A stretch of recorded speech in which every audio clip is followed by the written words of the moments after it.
And welcome back to Campaigns of the Plains. We are doing D&D this week, but first off, we're going to start off with some announcements and questions and stuff, so I'm going to throw it over to Travis for those. Hey guys, how's it going? So this week we decided to put out a few feelers and get some shout outs going for some of those that are following us. And so first, those who liked our post, I wanted to give a shout out to Nana D20, Tom Green, Yannick, Quantum Ashen, Nix Electre, Fighter Jarina, TLTD, Polarius, Untitled Dice Game, something D&D, Logan Daly, and Crit Hit and Save. Thank you guys for liking our posts and spreading our message around. The good word. And we also had a few questions come in. So first off, from Alec Finch, we had, what does it take to have good group cohesion? I don't know. What do you think, guys? Talking. Alcohol. Oh, Talking yeah. and alcohol. Oh, yeah. Alcohol while talking. No, you don't drink any alcohol. I think it takes a balance of, different types of people. Some people have to be a little bit more like, let's keep going. And some people have to be a lot more focused and like social. And some people just have to be like ready for any interactions that are there and ready to jump in when the time is right. Also being able to get together consistently. Scheduling is a huge thing. Yes, anyone who has ever played tabletop games knows that it's like pulling teeth to try and get all your players together at the same time. Sometimes. I think it's really... But don't get frustrated Can you be with that. friends with them outside of table? That's important. Oh, yeah. Like, we talk outside. We have done other things together. Right. We've gone on a vacation together. Right. But don't think that can't come naturally at the table either, because many, or at least a few of us didn't, myself and Alysia didn't actually know most of the group besides these two were coworkers, so eventually we formed that bond where we could take vacations and hang outside, which is pretty cool. So it can happen at the table. Mm-hmm. Right. Yeah, for sure. Alec also asked, specifically for the GM, what does it take to be a good GM, or in this case, DM? And that applies to anyone else who has GM'd or led some game at one time or another. I mean, I think there's a lot of things that make a good GM. I mean, there's telling a compelling story. There's keeping your players engaged, keeping them excited about what's going on, and like taking notes, and making sure they are getting out of it what you're putting into it, type of thing. Also, just trying your best to try something new. Make a new world out of nothing, or try a silly voice or something. Like, sometimes the best NPCs are ones that literally were just made out of thin air. Like Agnes, for example.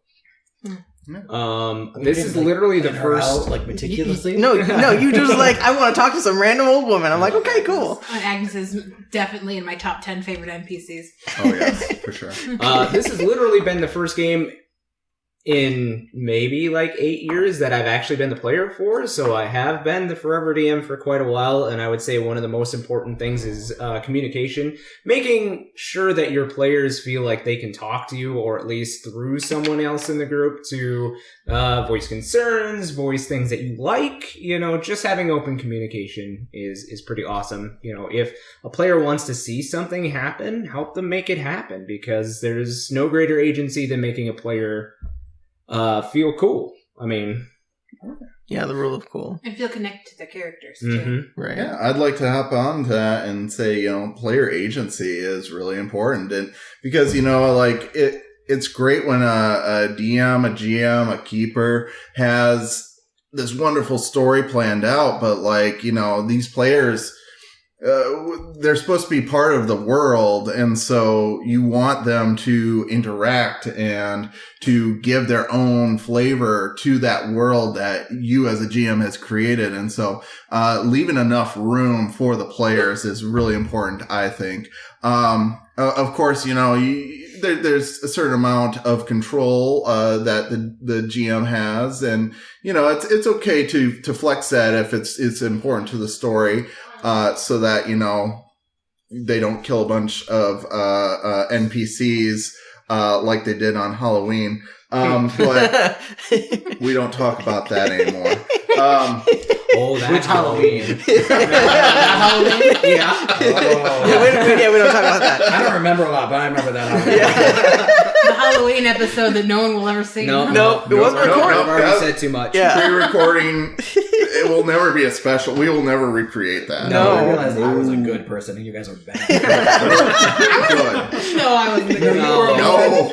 You were good. I was a sex. Okay. Maybe one day. Okay. Moving on. Michael Thor also had a couple questions here. I'll just read a couple of them here. If you had to play a PC based off of a media character, who would you want to copy? Well, my character, Celeste, whom you haven't met, but she was my character who died in this campaign before we started recording, was kind of based off of Cyndi Lauper. Very 80s. She wore those kinds of dresses. She was a bard. I loved her. So I would have to go with any 80s diva ever. I will not directly answer that, but I'll let you know that Raymond Grayson is based off of somebody. I will not tell you who. But if you want to go ahead and drop a comment with your guesses, I may or may not let you know if you're right. I dig that. I dig that. And if you get it right, maybe you will... Oh, don't promise anything. do something fun with that. I don't Don't know. promise anything. But okay. You know what? Tell you what. How about, this is a pretty safe promise. If you can guess his base for Grayson, right, we'll include your name as an NPC. Oh, That's a good fun. one. I like that. That's safe, and it's important to you. You're welcome. All right. And then we'll finish up here, I didn't know I that. think, with, he also asked, what's the best table snack? Candy. Me. Yeah. Yes. Cheers. I said candy, didn't I? Oh. Yeah. They're already getting into the whole Finnick and Sapphire getting yeah. a character. Our romance goes beyond the characters. Right. Second base, man. Yeah. But no one saw that, so it's fine. Inside jokes. All right. But not that inside. Right. Oh, yeah. Outside jokes. Seriously, though, if you're recording like we are, snacks that aren't crunchy. Right. Slimy, gushy. Or have really crinkly fucking wrappers. I'm sorry! Or That's a things, lot of what? or canned beverages. Hey. Not But pre-opened ones are okay. Right. I'll Just- crack it when I need Just to crack it underneath the table. It's fine. Yeah. No, it doesn't muffle it at all. I listen to I it. will crack it when I need to crack it. Even after he worked on it, I listen to it. But so if you're recording, open your snacks before you start rolling. Yep. Mhm. Yep. All right. With that, I think we'll bring this to a close. Hey, guys, if you want your names read out on our show, if you have any questions, please send it to us. Either go to our page on Facebook, Twitter, Instagram. Send us a message. Leave a comment on one of our posts. We try and catch all of you guys. If I missed anyone, I'm sorry. Hey, we'll catch you next time. Just leave an angry note to me, and I'll make sure you're at the top of the list. With that, That's directly to Travis. Yes. directly to me. You can call Chatz out too if you'd prefer. Yeah. He's a dick too. Let's be honest. All right. Well, y'all heard it. Oh! Earthquake! Okay. All right. With that, I'm gonna sling it back over to Matt, the DM for We're tonight. gonna cut all of this. Oh. Do we need to adjust the camera at all? Are we Did I good? earthquake the camera too far? No. Okay. It's just like Star Trek. Everybody starts shaking. No. Whoa! I'm glad that we had that. I will be gifting it later. second stand. I'll forget about it. Let's see. That could be our outro. Whoa! We just go like this. Very nice, bro. Yeah, we should just loop that for the intro and the outro. And then we just like swirl into a whirlpool and disappear. Yes. It's fine. It's very Doctor Who. Yeah. What year was this recorded? Right? 1962. There aren't dates anymore. Anyway, so since we're doing D&D this week, who wants to recap what we did last week? I didn't take notes because I was so stressed about what happened. We fought Kudath, Mark II, bigger, stronger Kudath. On a dual full moon. On a dual full moon. But thankfully, his big angry form was also big dumb, so whoever hit him last was his target. So he went and fought some other things for a little bit. But we, we did defeat him. Rowan got the final blow, which... Thematic, perfect. Just what it needed, just what we needed. Except for we didn't kill him because Rowan doesn't kill people. So we knocked him out. Tell us how you really feel. Oh. Earthquake!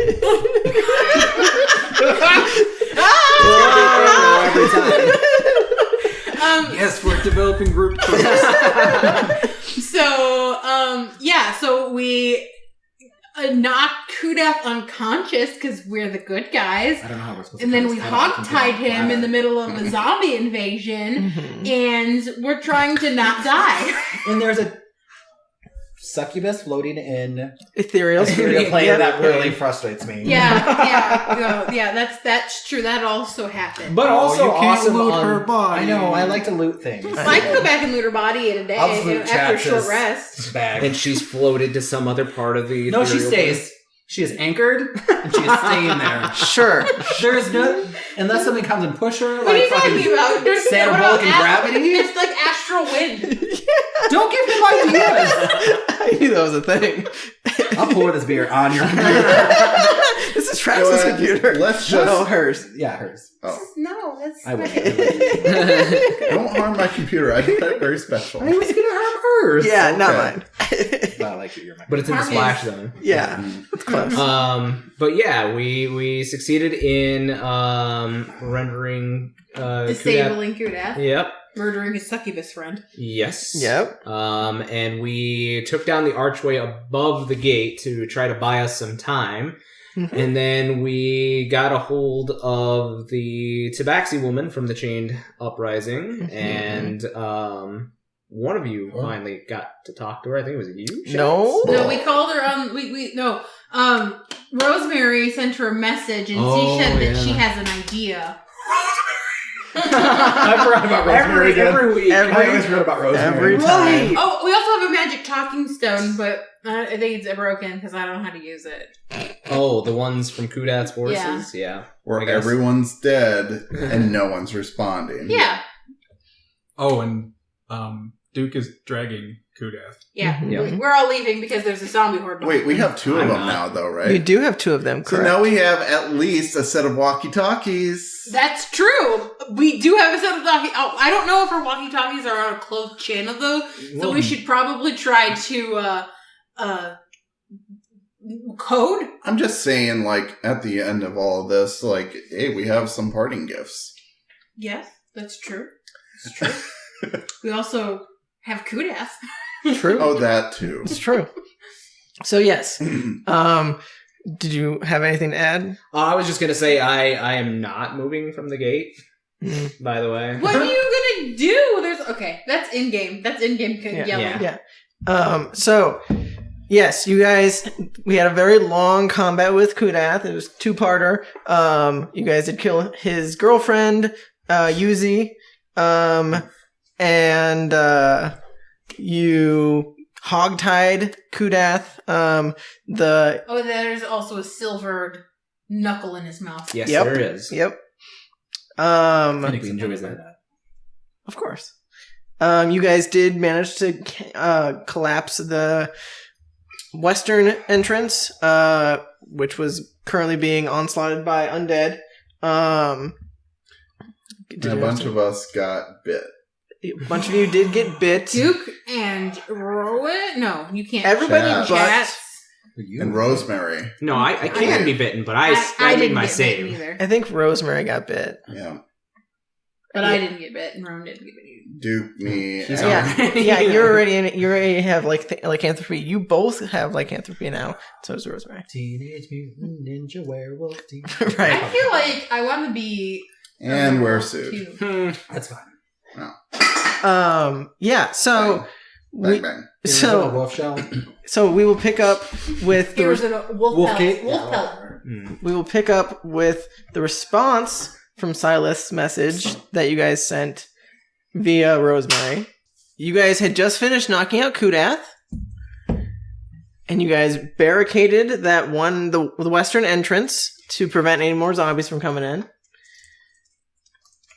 You sent a message to Silas to tell her via Rosemary that you had knocked out Kudath and you want to know what to do with him. And we were waiting to hear back from Silas. So Rosemary thinks for a second. You can see in her face that she's like getting some sort of communication as she's like not directly looking at any of you, and she says, "Okay, so this is what Silas said essentially. She's impressed with our work. She didn't think we would actually, do what we said we were going to do. She thought we would die." But she said the mountain is currently on lockdown, and it's too dangerous to try and bring the entire body up to Shaggy Paw tonight. She said that she's already sent reinforcements to Tarrin to help with the insurrection. You have thrown in way too many real-life references within the span of 30 seconds. I didn't even mean to. Riddle's laughing again. I can breathe finally. I can see again. Barely. I said insurrection. That was a real life reference. Yeah, Bernie. But she said to bring him with us tomorrow after the chaos has gone down, and then she will send some aid to the mountain's entrance so we can just get in through there So instead of having to climb the terraces. Where the hell are we supposed to keep him? Are we just going to bury him in your garden? Well, he's still alive. He doesn't need to be buried. He doesn't need to be buried. But we tied him up. He should be good, right? Like, If he wakes up again, I'll knock him the fuck out. Does he need to be alive? Listen, she's already given us quite a bit for the head. What do you think she'd give us for the whole body? Same. I don't think so. Why? If he died in the middle of the night. A life is a life. she just wanted his head. But if she can parade him in front of the other tabaxi on the mountain... She can parade his head in front I of him. hate to admit it, but Kudath, with all of his knowledge, is worth a lot. But a head on a spike is worth just as much. They got a cleric. They can make the dead head talk. Well, that's a big if. That's a fair point. I could make his deadhead talk too, but that's besides. There has to be a line for justice, though. Justice needs to be brought upon him, and it can't be a swift death. So we kill him really slowly over the course of the night. I think... Is there something wrong with you in the head? Yeah, 100%. Okay. I think we could kill Kudath right now, yes. But I will say, even though I'm sure Rowan won't agree with this, that if the Tabaxian on the mountain were allowed to kill him, it would be way more worthwhile for them.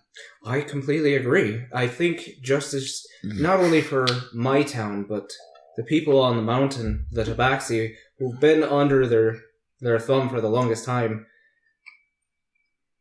I think it's only fair that they get the chance to decide his fate. Okay, fine. Listen, you told me about your uncle once or twice. Would you just want to stab him and be done with it? Yes. I'm not. I've got other things to do. I really do. There's a zombie horde that is still heading through this gate, and I need to protect my town. Your example of my uncle is a little bit different because it's personal with him. Murdered all of my family. You don't think it's personal that he may have killed my uncle? So stab him. I don't want to stab him. I want him to be brought to justice. So stab him in front of a bunch of people. Yeah, That's kind of what I'm saying. Okay, let's take him away from here, where all of the zombies are, and we're in danger. If we don't take him away from here, the zombies will kill him. We'll take him away. I will wait for the reinforcement from the chain. By yourself? If I have to. It's my town. Oh, God.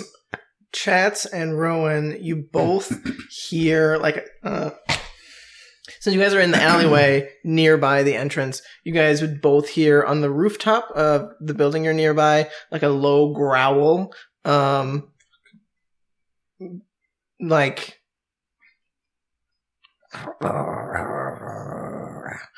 definitely not like were creature growl, more animalistic. But you can't see anything currently. Like you hear this this thing on top of the roof. Like it seems to be pretty close. Get him out of here. I'm not there. Oh, how far have you Duke's gotten? already doing it. I don't know. How far have I gotten? Probably a block as long as they've been talking. You're heading north, correct? Yeah. I mean, North was the direction to the mountain, right? yeah. I mean, you would have heard the what Rosemary said, but you're just heading. I was like blindly heading immediately north. dragging him, so I guess I don't know if I had heard her or not. As soon as I hear the growl, I want to. Well, she can communicate telepathically. Remember. I touch She's fine. myself and cast Cure Wounds. Okay. Go ahead and heal yourself some cure wounds. Yeah. How is everybody here looking that is here? No. Rosemary looks real fucked up, but she's like you can tell she looks fucked up. She doesn't have that demeanor of I'm fine. Like, don't worry about me. I'm fine. But she's definitely like got some scratches and bruises and a large chunk of a bite out of her side. I'm currently using my bow and arrow as a means to support my body because I am fucked up. Yes, same. This is the first time you will have That's why when you said that seen- you wanted to stay here, Sapphire looked at you like you were insane. This is the first time that you've seen me do this. But I light up my hands. And there they are. I have very little spell slots left. Oh, fuck. I can do prayer healing. That's I about all don't think we have time for prayer healing. Okay. I have some spell slots left, but I don't want to use them because we might need them for later. We're still facing a zombie horde. I'm not going to let you stay here by yourself as I lean up against a building and pull my bow out. I'll help you, Rowan. I go over to Sapphire and I burn 2 key points and my hands light up and I touch her. I'm not into touching. Consent Yeah. is sexy. I heal you for 17 points. Look I'm at a little that. concerned that you touching me makes me feel better. You didn't get hit at all, did you? Yeah, a little bit. That made me feel better, but I am still very much almost dead. She is failing. I am a B+. I'm an A at your college. You get a feeling of like warmth through you as I'm not healing you. I'm manipulating your key to heal you. Did he just press alcohol on you? You got a little warm. Why are you touching me and why do I feel a little better? It's a new trick I've picked up. I still Don't ask. We've got bigger problems. I'm not gonna ask. Just please stop touching me. Thanks. Whatever. You look like shit too. Why didn't you touch yourself? Please, not in front of me. But the dude over there. I can't use it on myself. Oh, here. Let me touch you. You just said not to touch. No. My touches are meaner. I slap you on the face.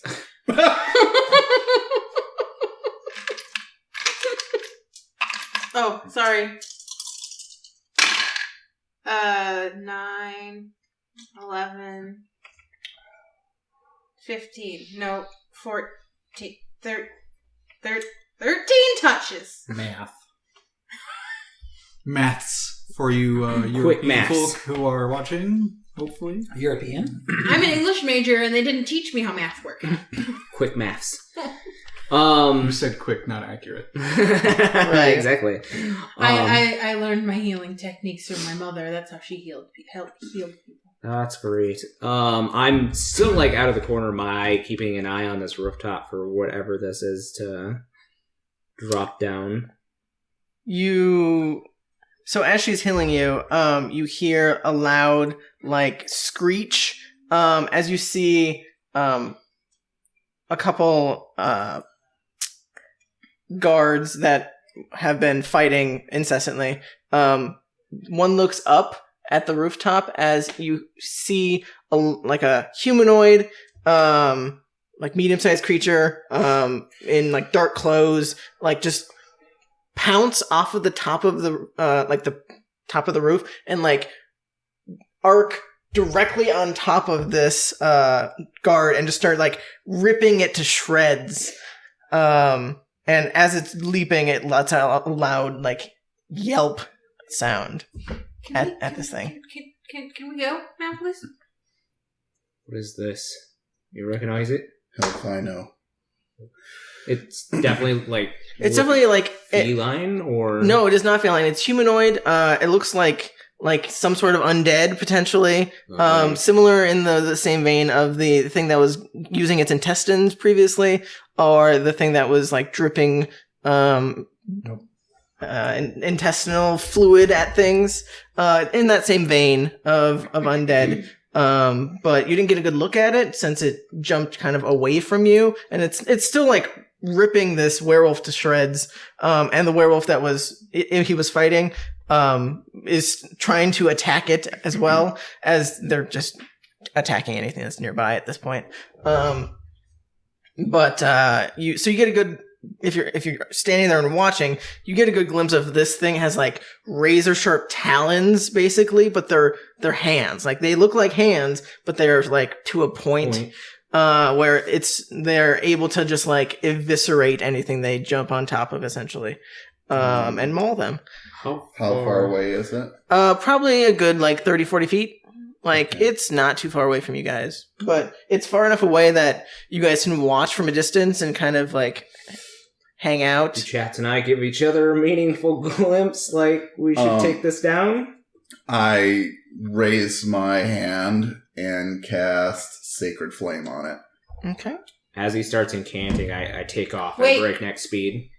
As you run past me, I slap you again and give you protection from evil and good. Okie dokie. Okay. So it's a dex save, correct? Yes. Ooh, that's pretty good. I'm assuming like a 20-something succeeds. Yeah, so you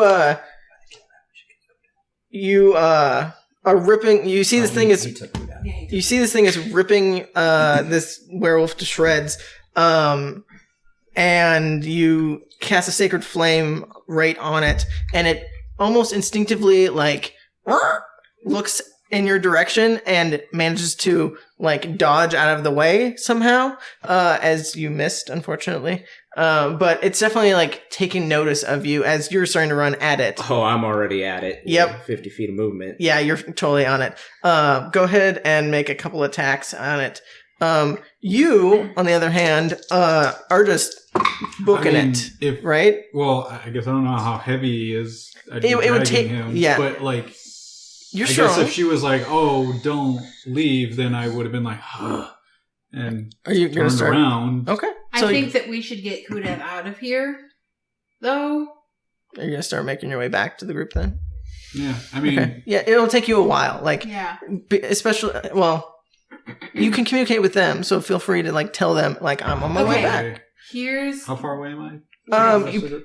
You've probably made it a good like block and a half, something like that, by the time that like, because you started pretty early in the combat. So, go ahead. What'd you roll? It's a 17 and a 23. Yeah, both hit. Go ahead and roll damage.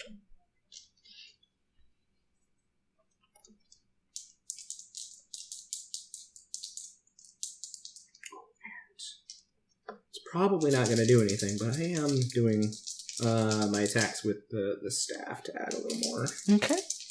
Some cold. Yeah. Okay.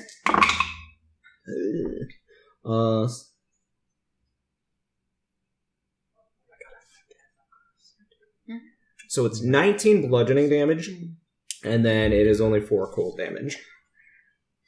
Okay, that's for the first hit, right? That's both of them. Okay. So you start like fucking this thing up. It looks like you're smacking it in the back of the head and like hitting it in the gut, and like you're definitely making progress. It definitely is doing a lot of damage.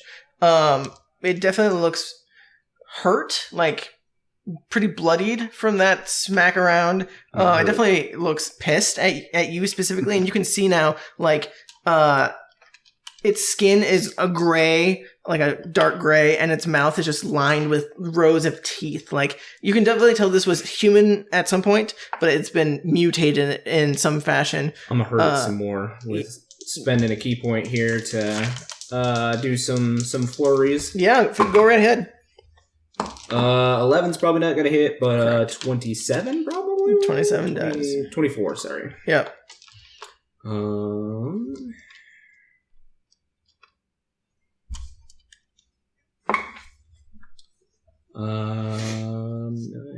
15.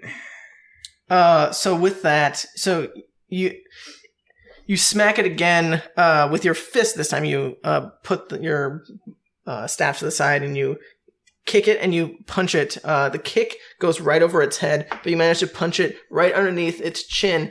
And when you do, your hand gets covered in like the viscera from the were creature that it was literally new gauntlets, motherfucker. Which is like a crimson red that's on your gauntlet now, with like bits of like fur and. Did someone bump it? Yeah. I did. Oh, I didn't notice. Sorry. So really, it's just us that needs to piss at this bump. So we Right. But yeah, so you punch it right underneath its chin and it lets out like a little whoa as you snap its neck with that last punch, and it just goes limp. But the were creature that was attacking it from behind looks terrified and starts running the other way, away from you. And the one that it had pounced upon is dead. Boo. I just look up to the werewolf. Boo. So yeah, you if you want, you can get a better look at this thing. But I believe Duke, you're telling people you're on your way back. Yeah. No, Duke, we should get him far away from here because We were told not to leave. No, we were told. No, that's not what we were told.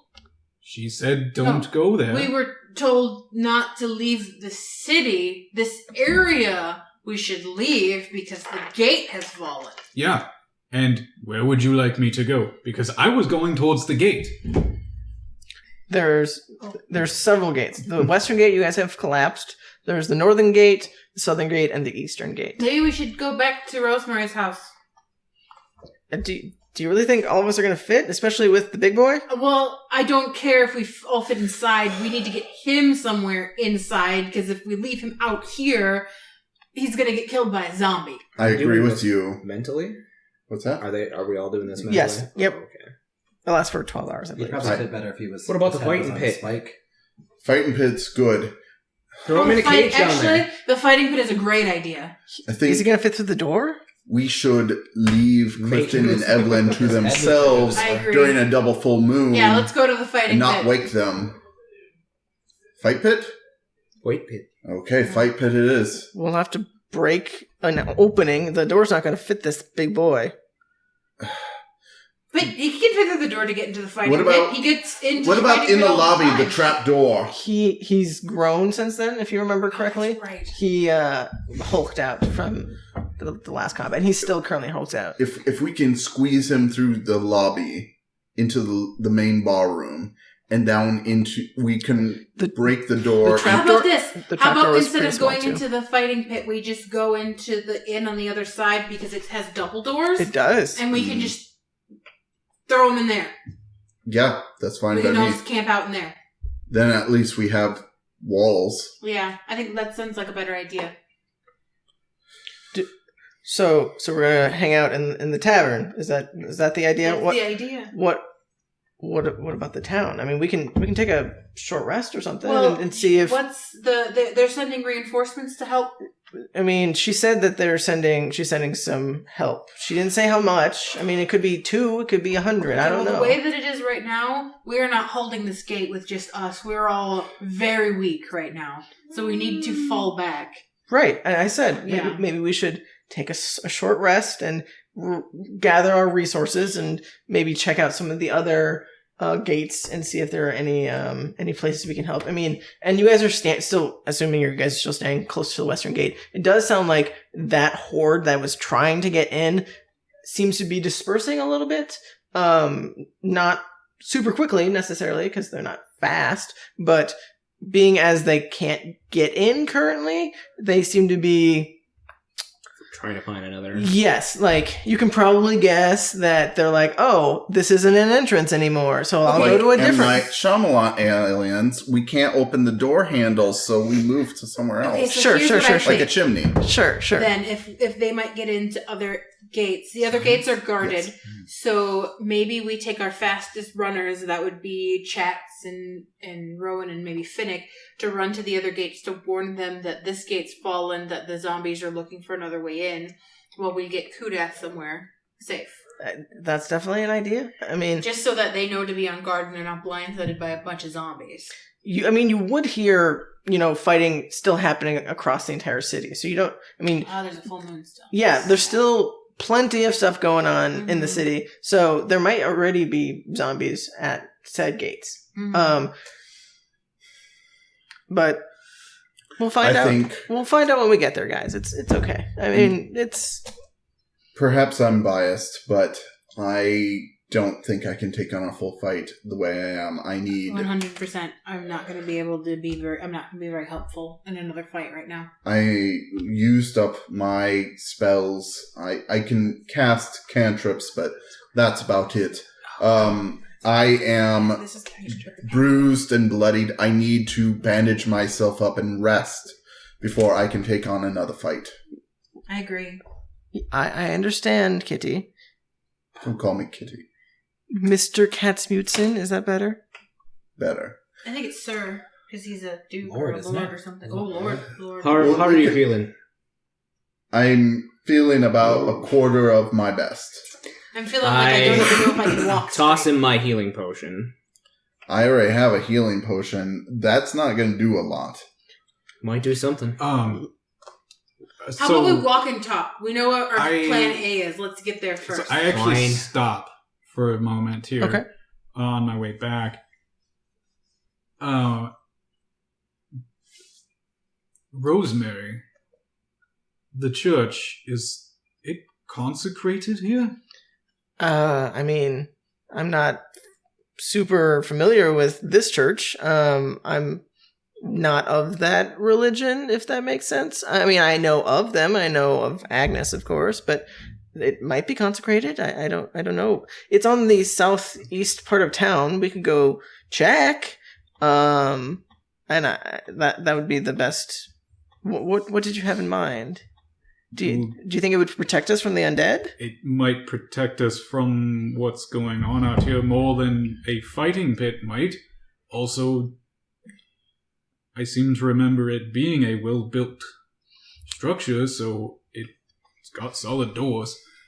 I fear we might get a few questions if we show up at the church with the hog-tied Kudath. I don't think any of the I don't citizens think- would care. I don't think anyone's going to question someone who is carrying a general of the opposition. Fair But enough. I'm just saying. It's safer for us to go somewhere with not a lot of people. It's safer than anywhere out in the open. okay, so what's the plan, Which guys? Which one's closer From what? from where we are?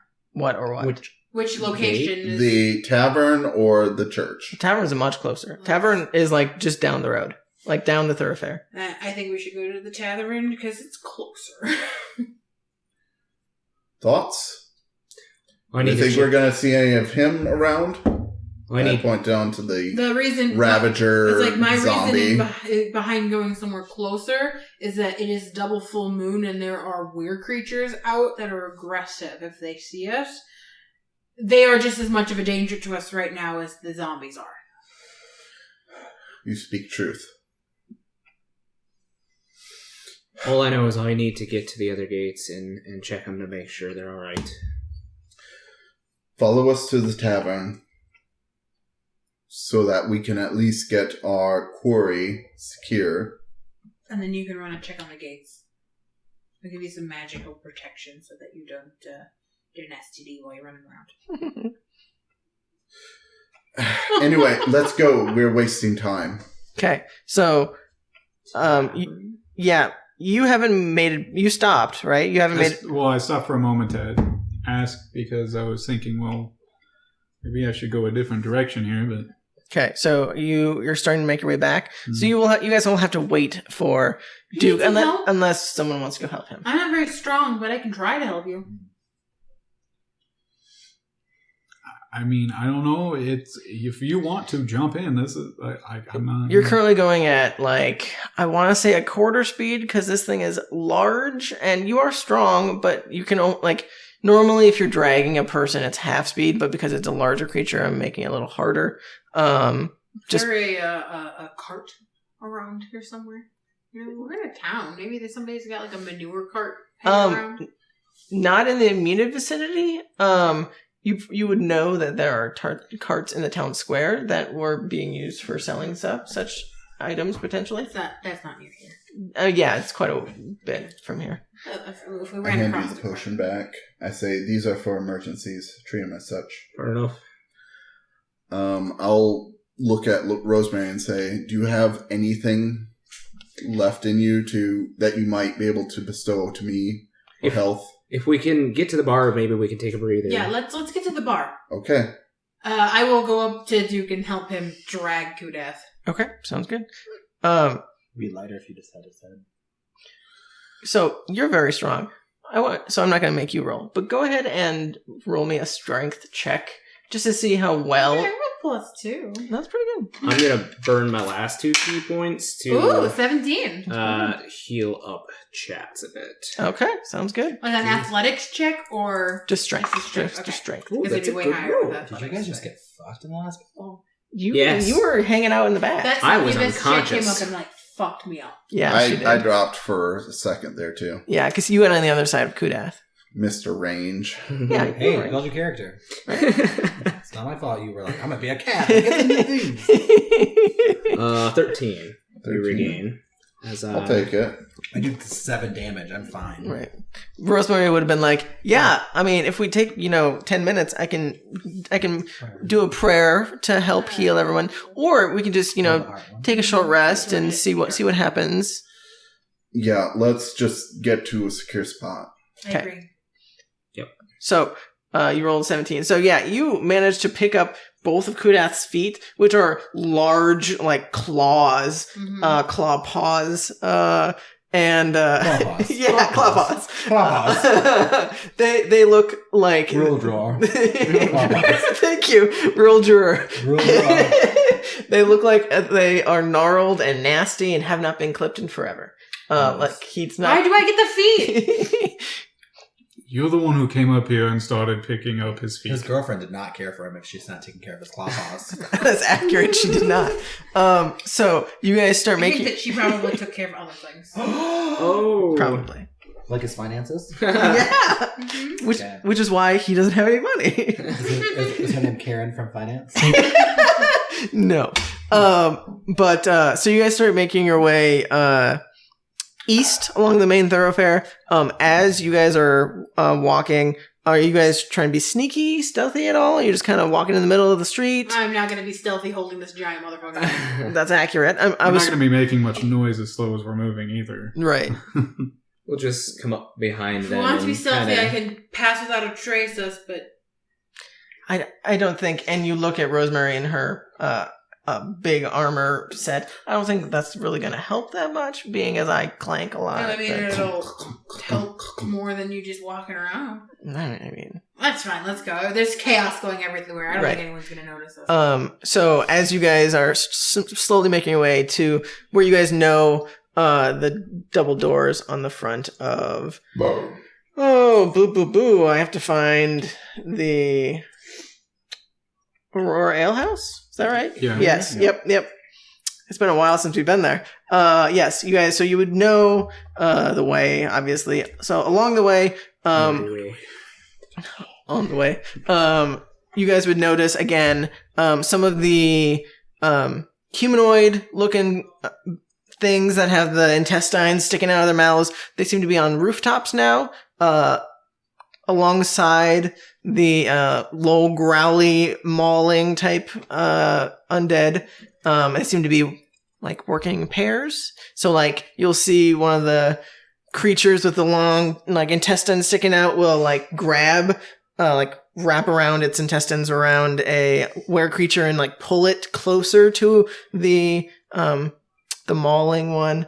And the mauling one will just like immediately pounce down on it and just start annihilating it, and they'll just repeat that process. And you see this over and over, like as you guys are walking down the thoroughfare. So it's kind of clearing the way a little bit for you of the were creatures, but you have another problem to worry about essentially. But as you guys are making your way down that path as well, you see the town square, which you see. I have to read. You see a heavily armored individual with thick, long, blonde hair hacking and slashing through a horde of zombies that immediately gets smacked by what looks like a large creature, humanoid-like creature, that just like goes right from the south and smacks into it and starts like pushing it north across the town square. And you see right next to that heavily armored individual is another figure with a large pole arm that seems to be trying to stab undead and other various creatures that are surrounding them to kind of like keep them back to back type of thing, like keep a little area for themselves to defend their little town square.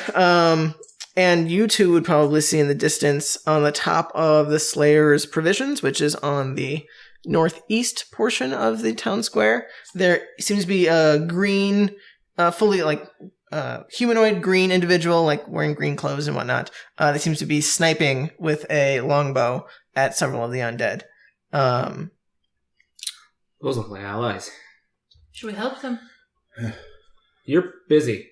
Well, Yes. go help them, Rowan. That's- Wait, come here. Come here. Just touch my elbow real quick. Protection from good and evil. It's probably been more than 10 minutes since the last time I cast it. Yeah, sure. No, it's a look at level 1 spell. But it gives things disadvantage on hitting him, so that helps. Are there any He's gonna of be the okay. creatures it struck that are still moving? Which So, creatures? okay. The armored creatures or the undead? The one I'm thinking, The the undead. one that got The one that is charged moving. at the So armored there's a sniper from the roof. Yep. He's hitting these undead. undead. Yes. Are there any of the undead that he hit that are still moving? Or she hit? I mean, they are just shooting at a bunch of them. You can't quite make. I mean, you guys are like hundreds of feet away. Like you get that there's a small little green figure on top of buildings with a longbow. You have no idea what they're specifically hitting, but it looks like they're shooting at undead. Okay. Take him to the tavern. We might have guests. Stay Finnick, are you safe. with us? I mean, yeah. All right. All right. All of you stay safe. Do you want me to go with them, or do you want me to go with you guys? Go with them. Oh, okay. Make sure they get to the tavern. Okay. I'll stay with them. I'll let you guys. Dads, I guess. I'll try. So I'll let them charge forward, but I'm following behind them. Behind these three. Finnick. Yeah, 'cause and- Finnick's probably not. These like- two are faster than you, right? Yes. Yeah. But I am specifically staying behind him because I'm going to provide range support. So Okay. Then you're probably at the back with Finnick. Right, yeah. you're probably better in melee right now. Mm-mm. Just saying. Nuh-uh. If you try. I will dart forward. Wait, are you good with a bow and arrow? I'm good with the crossbow. Oh, I'm also good with cantrips that I can cast at a distance. I was gonna offer you mine, but I don't want you to lose it. Break it. The Very important to holy me. water that Rosemary gave me on my way there, I'm going to pour it over my knuckles. Okay, sounds I'm good. sorry, I think you mean knuckle. Like You stuck the other one in Kudath's mouth. Oh, yes, but I'm pouring them over both of my hands, and Right. probably my rod if I can. Right. Yeah, you definitely would have time. I mean, you're very fast, and you'd be able to take an action in there to apply some sort of holy water to potentially give you some maybe healing, not healing, holy damage to your attacks. So we'll cut to you guys since this is a little easier. So you guys just start making your way towards the tavern where you guys know there's some double doors that you guys can open. Rosemary is like keeping an eye out up top for any undead, and she sees, like, she doesn't say it out loud, she says it in her head, she's like, behind you, Mm-hmm. and she points at you and back up, and you see one of the creatures with the long tongue intestines coming out, and it looks like it's like eyeing you, and it's about to like shoot its tongue out at you and grab you. What are you doing? Sorry about this, and I teleport away. Just like in front of Duke, so that it goes to like, and then it just hits Kudath. Yeah, so it would. No. So you teleport away. Yeah. You teleport away, and the tongue, instead of wrapping around you, wraps around Kudath's feet, and it starts to like pull Kudath out of your hands. So go ahead and Sword swipe. tongue. okay. So you'll be able to move around. That's fine, and like you're cutting the tongue. That's totally fine. My first response was safety for myself. Right. So you walk over, and I'll say, just give me a strength check just to keep it from moving too much farther. That's a 19. Yeah, you're fine. So this thing is trying to pull it out of your grasp, essentially grabbing Kudath by the feet. But you manage to hold on to it. And you set Kudath down and run over and slash the tongue. And as you do, it lets out like a sound as its tongue like recoils back into its mouth. But you definitely could see the tongue that you cut off. It's definitely not a tongue. It's definitely like intestines. Like it is like repurposed as a tongue essentially, but it's intestines. So like it's black and gray and like bile is spilling out of it all over Kudath's feet. Claw paws. Hashtag claw paws. But are you just picking him up and keep going? I continue back on my way. I go back to the feet. Okay. Now that You're it's not safe. gonna take a shot at it? Oh, is it still alive? It is still Oh, I alive. shoot it. Okay, go ahead and give me an attack. I thought you killed it. No, Why are the you- tongue. Just slice the tongue off. Yeah, and it. Thing. I just temporarily relieved the situation. Right. Okay, I will take a. I'll use my Planner Warrior shirt. Okay, sounds good. 18 plus 12. To hit? Yep, Let me double check. I'm sure that's probably gonna that's hit. like a 30. Yeah, that definitely hits. Go ahead and roll damage. I gotta find the fucking stats. There we go. 8. Thanks. 20? 20? Wait.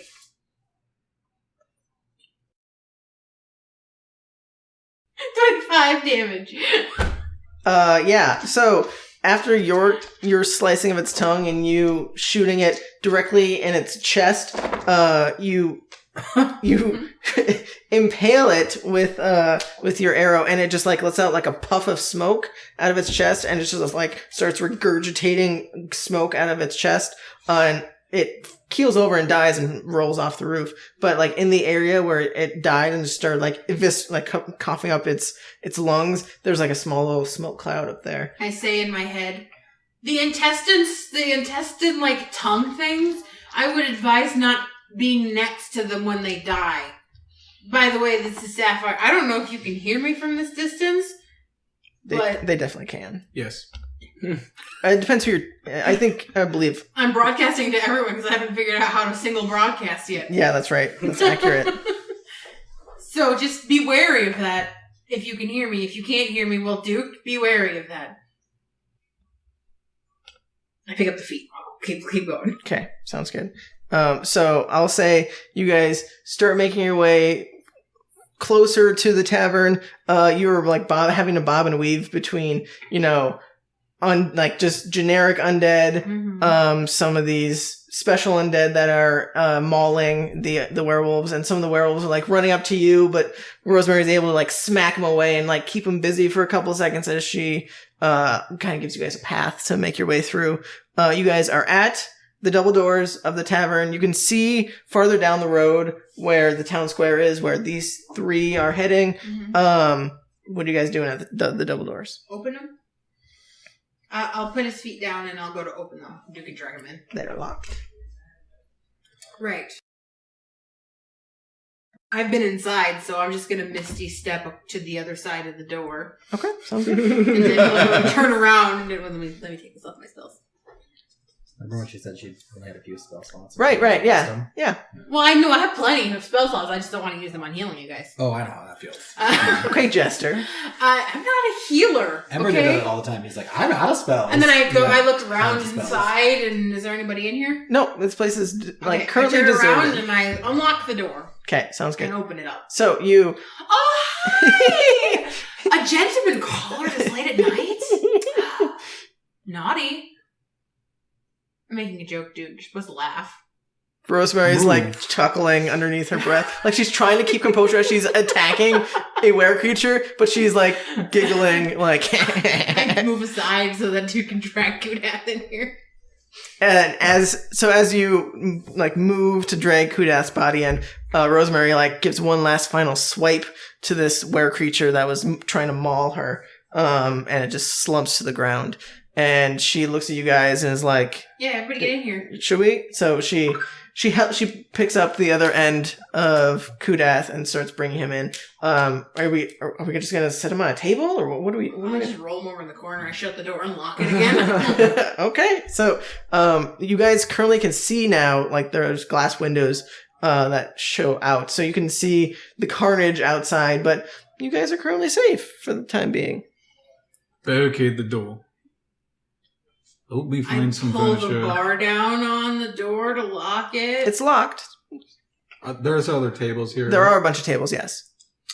I'm not happy with just that. I start pulling Slide the a shutters few. closed on the windows. Okay. And locking them. Okay.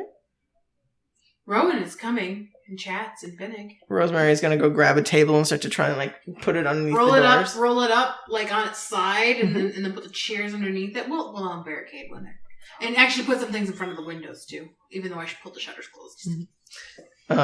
So as you guys are rearranging the furniture down here, you guys do hear some commotion coming from upstairs. If you remember, there are rooms upstairs that people can stay in.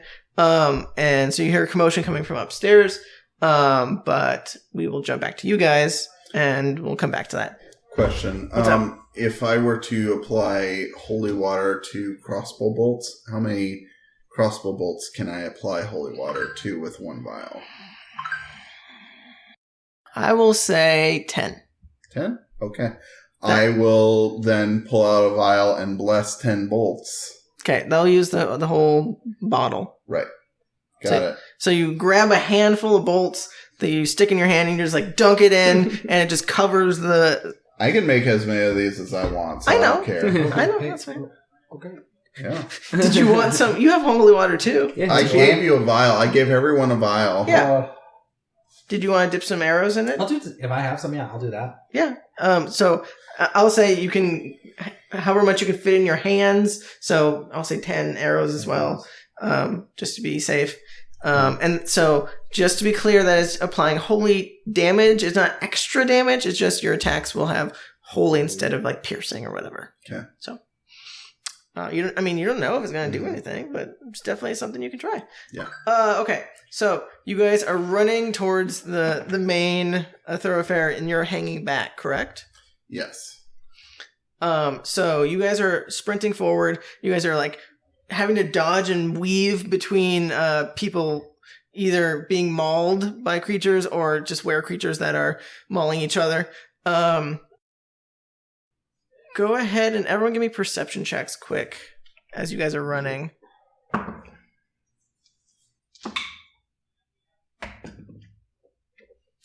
26. Okay. 21. Nat 1? Nat 20? I can't. 20. Nice. What'd you get? Sorry. 21. 21. So you guys would all see, specifically you, but you would all see that there are several of the undead on top of the rooftops that seem to be eyeing you guys as you guys are like now much faster moving targets, and they seem to be like tracing your movement, almost like getting ready to pounce and attack. But so far they're not doing anything. They're just kind of watching. So you guys make your way towards the center, and you guys would still see the two armored individuals like trying to keep that back to back. One of them, the first one with the long blonde hair that's sticking out of his armor, is still fighting with the large, and you can see a little bit better now. It's like a large green like gorilla arm type of thing that's like sticking out of this one humanoid creature. The other arm is like a little baby arm, so it's like one huge fucking arm and just a little baby arm. My good hand. Right. And you can see the disfiguration goes all the way up to its face, and like its face looks like partially overgrown, so like its face looks like it's always kind of curved, and it's like a gray green, and it just starts like smashing into this armored individual, but it doesn't seem to be making much purchase, as it's just like smashing into its armor and not doing much. But otherwise, like around it, it's just a horde of undead that this other armored individual is like poking with a stick, polearm, that she's like keeping her distance from any of them, but they seem to be slowly like overwhelming her. It is her, but anyway. And as you guys get closer again, you can see what looks like a female half-elf, which if any of you have been in the Slayer's Provision, you would recognize as Eleanor, the like kind of sheepish, shy, keeper of the Slayer's Provisions. She seems to be pretty skilled with a bow, but she is picking off as many undead as she can see currently. As you guys make it to the western portion of the town square, you guys can now see, like, way far down the thoroughfares that runs north-south, there does seem to be a commotion coming from the north gate. The north gate hasn't been breached yet, but there is several guards that seem to be trying to keep it from being breached. You do see the southern gate, similar to the western gate, the gate has just been destroyed, and like previously where it was connected to the top portion of like the arch, the arch thing, it has just been like bent and just like bowed out by whatever this thing potentially is that you guys are currently fighting. So it does seem to be like there is a large portion of the undead that seem to be coming in from the southern gate. But that's what you guys get so far. What are you doing? I'm racing for the giant thing to catch him in between me and the big armor individuals. Okay, Yep. Sounds good. So you will have to wade through some undead, but you can dodge, you can disengage and whatnot. So you won't actually have to worry about that. So you're trying to get into that little bubble that they've kind of made, right? That you're trying to get between them. Mm-hmm. Okay, so you run in, You're just trying to separate them? You're not trying to attack? I'm not trying to get in between them. I'm trying to catch the big thing in between me and... you're trying to... So... I'm giving myself advantage. Whoa! Whoa! So I will say your back would be to a horde of zombies if you were to do that, because the horde of zombies is like surrounding this little bubble. So like you would be horde of zombies behind you, you big guy, like so you still have advantage. You'd just be like surrounded on every other side. Is that okay?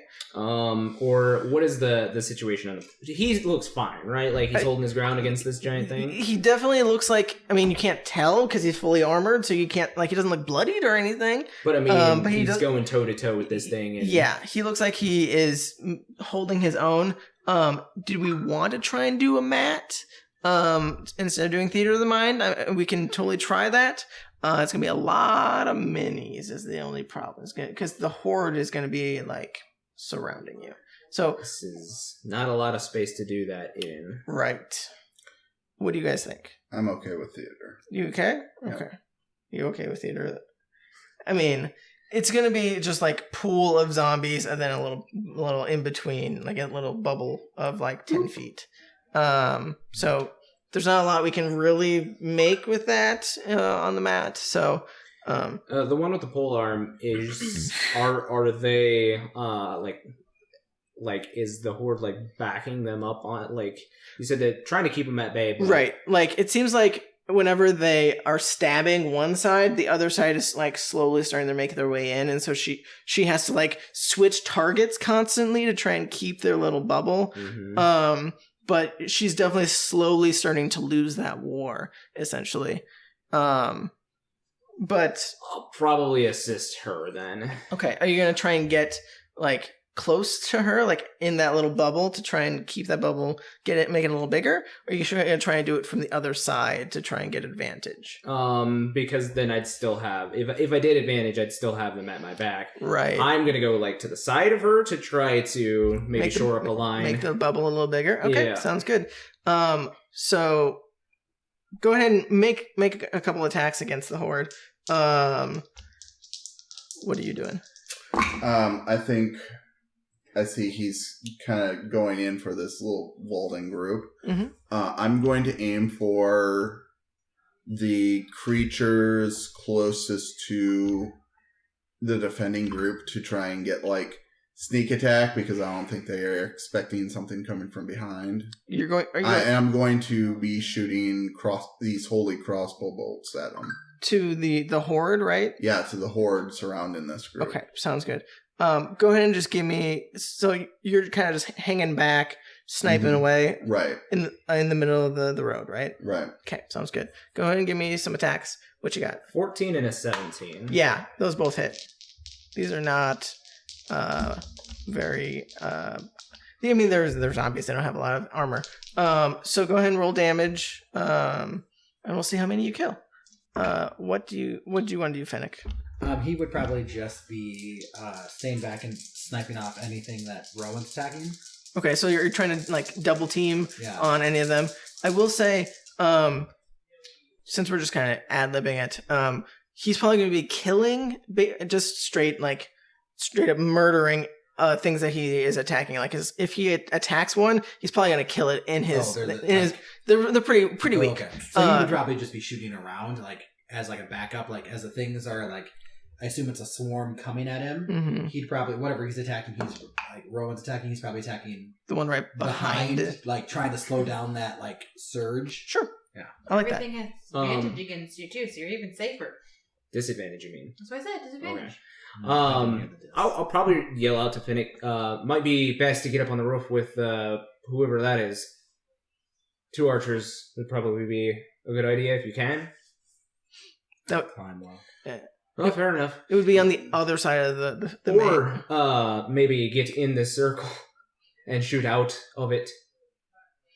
You would be in melee of a lot of the undead if you were to do that, but that's if he gets in the middle of the circle that we're forming? Like directly in the middle, like between all 3 of you, probably not. Then actually, I was gonna say I meant like back behind or back behind. if you guys are all three back to back, you guys kind of make a triangle with a little area that he can just like snipe in between you guys. Protect the archer. Protect the archer. Yeah. I'm just like have private bonus, but So go ahead and roll damage. What are you rolling? How many attacks was I supposed to make? I mean, both your bonus action and your regular attack. Oh, okay.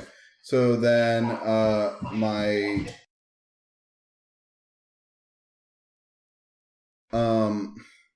okay.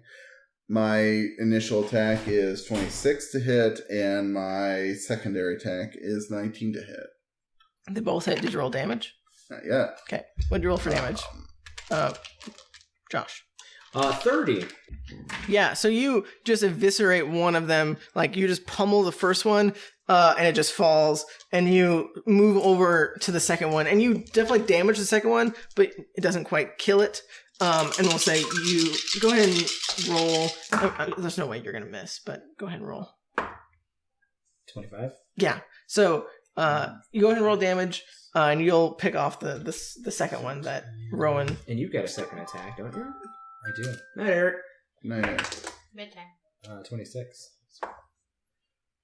Damage, right? No, Or that was a hit. to hit. That definitely would hit.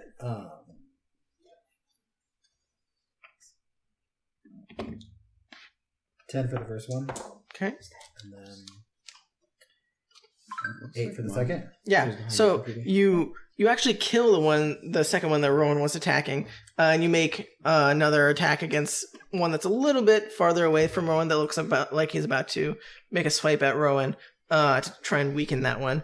What'd you roll for damage? 23 total between both attacks. Okay, so again, you would straight up murder one of them from behind, like you get your crossbow bolt and like line it up directly behind one of their head, and it just snipes it from behind.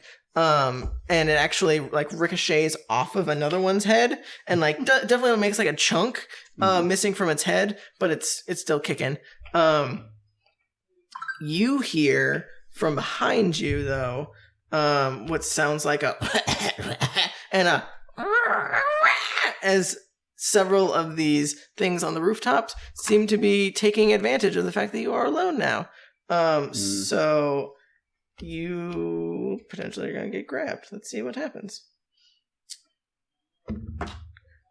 Ooh, that's a 2. That's definitely not going to hit. So you hear like a sound from behind you to your right, and you see again this intestine tongue looking thing like snipe out at you and like try and grab your foot, and you manage to like dodge out of the way of that one. And then from the other side you hear a loud screech as this thing is like jumping up in the air about to like land right on top of you. And we'll see if they can. Oh yeah, that definitely hits. So this thing like jumps super high in the air and like lands directly on top of you, and you need you to make a strength save to see if you get knocked prone.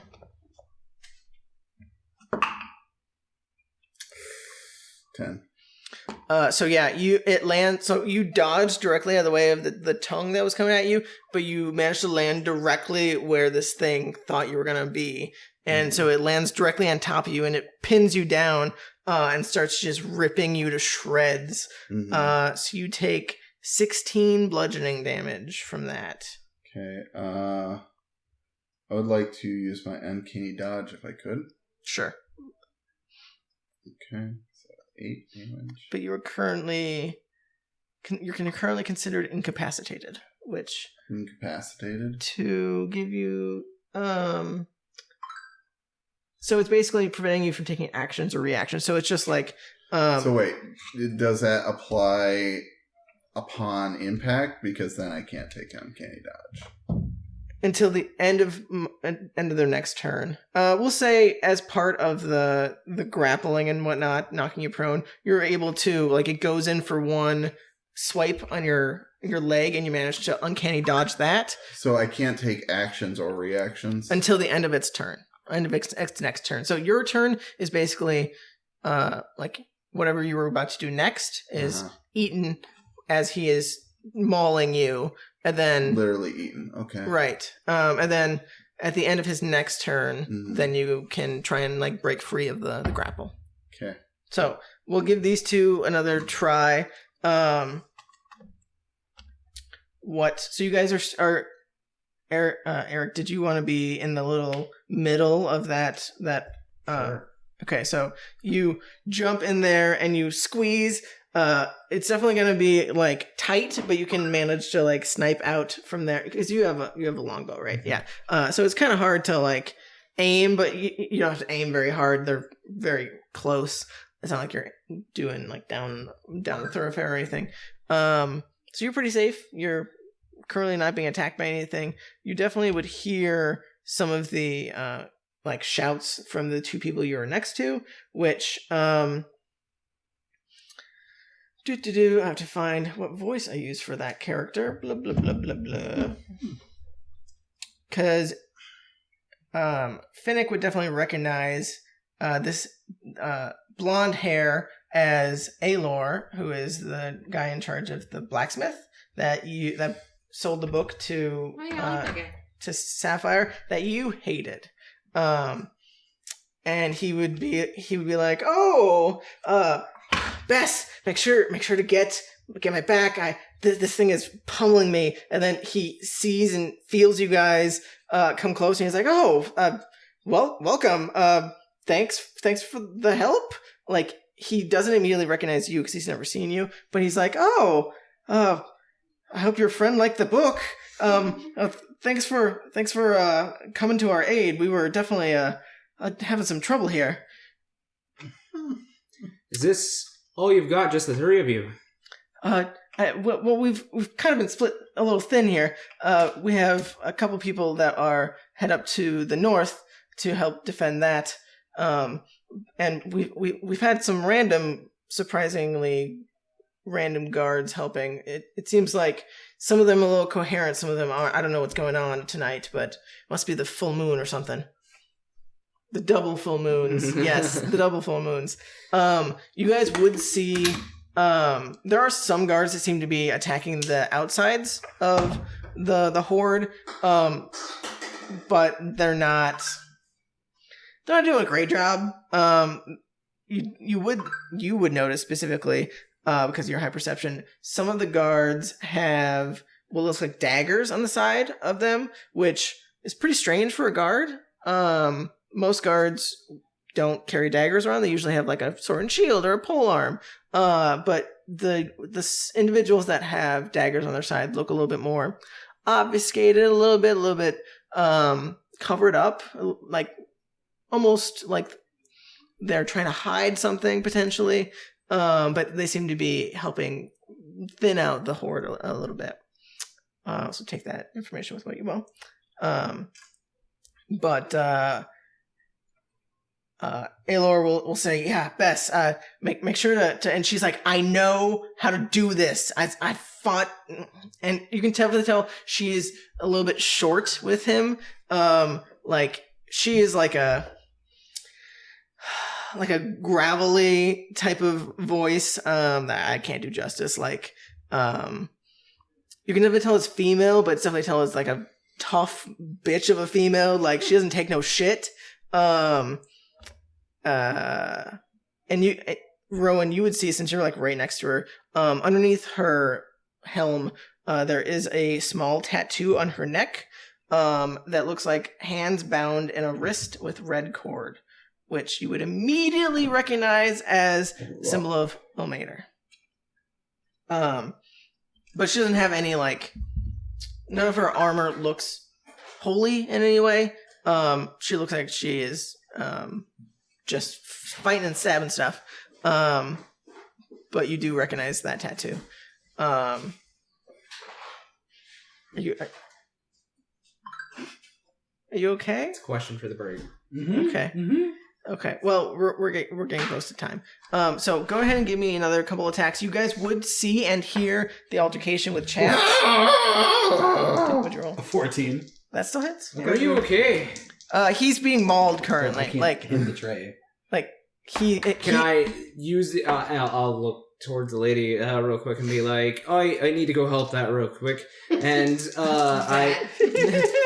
The attacks that I'm making, I'm trying to make my way out towards Chatz. Okay, so you're like punching your way out. Yeah, okay, basically. sounds good. Using my staff. Making my way downtown. Yeah. No, I'm just twirling my staff like a damn lawnmower at You this. just become a helicopter. Yeah, exactly. You can definitely try and run on top of them. That's an option too. I can't do that. Fucking double natural 20s. Nice. What'd you roll for damage? Not great. 7. Okay.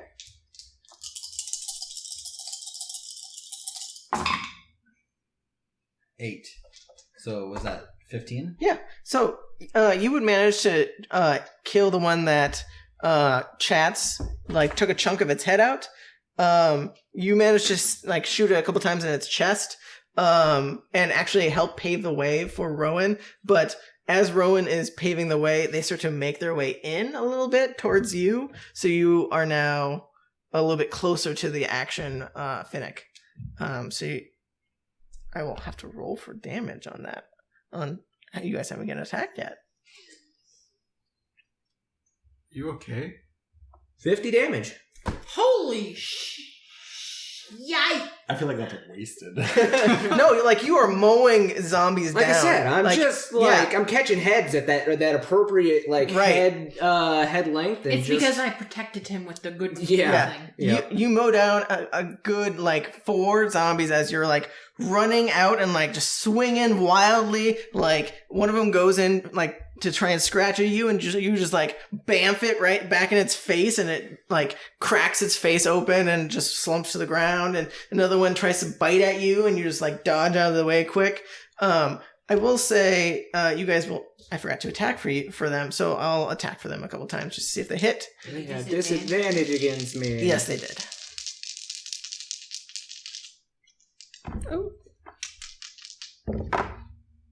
Oh, that's pretty good. That's still over 20, even with disadvantage for one. So one of them will hit you. The other one, since he left a little bit of an opening, one of them is going to try and hit you as well.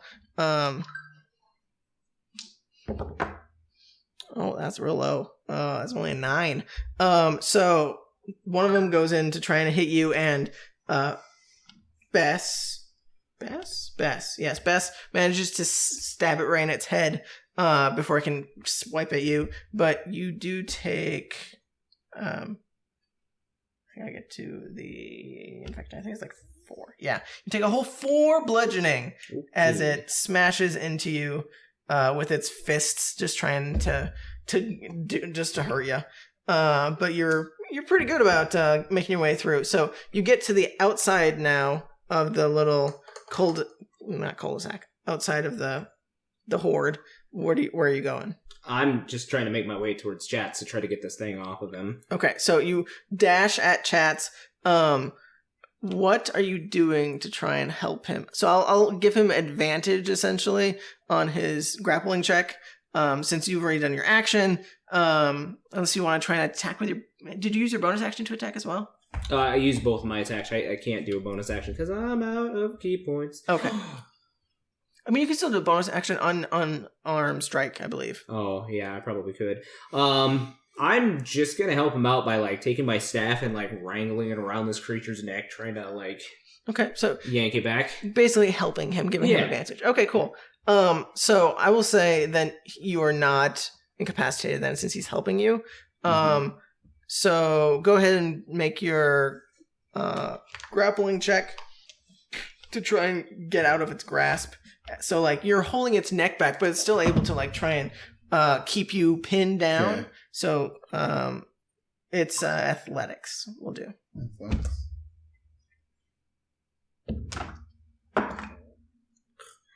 $15. He rolled 15 as well. And I think it goes to the defender, if I remember correctly. Yeah. I think. Yes. Yeah. Okay.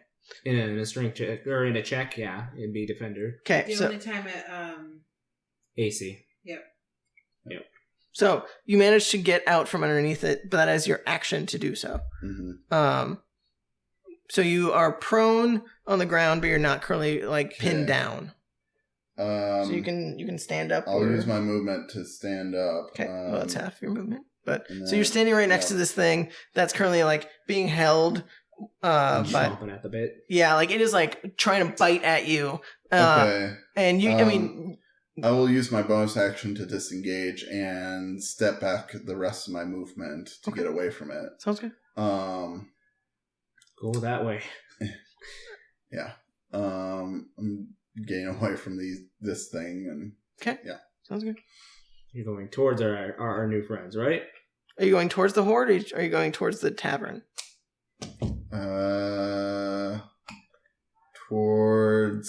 Wait. I guess I don't. The tavern is back the way you guys came. Yeah. The horde is east. Well, back the way that we came, there's more of these things. On the rooftops, yes. So I see that there are still good people fighting, so I think I'm going to stick with them. So okay. Towards the horde, I guess, is safer. Okay, for the horde. Yes. Not the alliance? I don't know. Oh. I'm not a World of Warcraft person. I thought Let's you were not going start like that. She-Ra. No. Because that's the horde. Oh. All that I know about World of Warcraft, I learned from watching Christian play. Oh, okay. Yeah, on his streams. And the commercials. And Yeah. it's commercials. Yeah. I saw the movie once. Oh, really? That Oh, too. I did watch the movie. I didn't watch the movie. Couldn't tell you what happened. Anyway, so That's what I did. okay, so you stir up, you're making your way closer to the horde. Mm-hmm. Okay, sounds good. I think it's back to the undead. So they are going to try and attack Finnick and you. No, you're probably not close enough. We'll have the one that you're in melee with trying to attack you, and the undead trying to attack Finnick. Both of them hit Finnick, but it's only for 4 damage. So you take a whole 8 damage from I don't know if I can handle that. right. And then the one that you're in combat with is gonna try and just take 2 swipes at you, I think. Yeah. Yep. One's a 11, definitely not gonna hit, and then the other one is a 15, which also does not hit. So you are managing to keep it like Probably turned around and now I'm right. using it as it's like it's trying to swipe back at you, and it's definitely having a difficult time doing so. And it's like screeching and growling at you. It definitely is not happy. But it's unable to do anything. You would now see, since you're kind of facing west, you would see another one of the tongue smoky thing that is on the roof that missed Chatz. Definitely has gotten his composure back and is going to try and grab Chatz again. as he's running away. Yep. Oh, that's still not going to hit. I feel like that's like a 15. Yeah, it's not going to hit.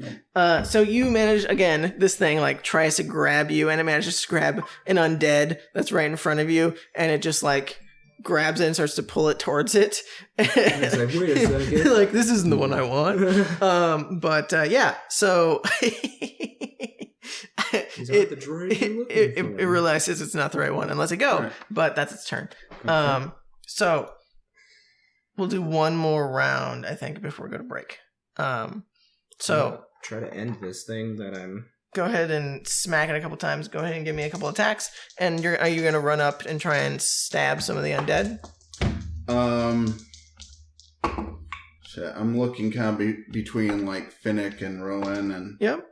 Rowan did just save my life, so I think I'm going to cast Toll the Dead at whatever he's. Did you roll nat 20s? Nice. How many Again. of you rolled today? That's 4 in a row. Oh my gosh.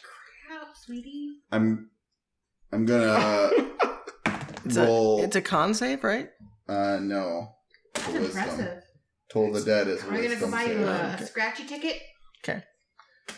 Wisdom save. You should have bought Jimmy. 17. That passes, unfortunately. Okay. So wisdom save is I fine. did. So go ahead and roll your damage for your crits, and then Okay. go ahead and roll damage for your Whatever. attacks. Eric. I rolled a 22 and 26. Yeah, anything like these things have very low AC. 17 and 14. Okay. So you pick off another 3 or 4 undead as you're managing to keep them at bay. I should roll for those guys too. 42. Yeah, you eviscerate this thing. Like, not even a question. You, like, pummel it. I'm assuming you're killing it, correct? Oh yeah, undead are not Yep. living things Yep. anymore, so I have no So you qualms. you watch as he grabs it, and he just, like, Just gonna break its neck. yeah, you, like, kick and punch it a couple times, and then you just snap its neck. And so you're like, oh, well, I guess my Toll of the Dead really didn't do much, but that's okay. You tried. That's what matters. And you managed to pick off a couple more. You guys can definitely tell that with the polearm chick, Bess, and Finnick, and now this large, one-armed gorilla guy seems to be, taking quite a beating, from this Aelor, armored individual. Like, the horde is slowly starting to die out, but the southern gate is still wide open, and so, like, it seems like more and more keep coming in, but this small little horde that you guys are currently fighting is starting to thin. Mm-hmm. I'll, like, as I'm making my way back towards Chatz and the others, I will point out the guards with the daggers to Chatz, and, like, they're sheathed daggers? Yes. So I'll give you a little bit of description. I gotta find. Some of the guards definitely look more obscured than others. Some of their features are covered by cloth or armor, but on their belts you see a set of daggers that are sheathed. And which is weird to you as well, because typically they use pole arms or sword and shield, and you've never seen a guard use daggers.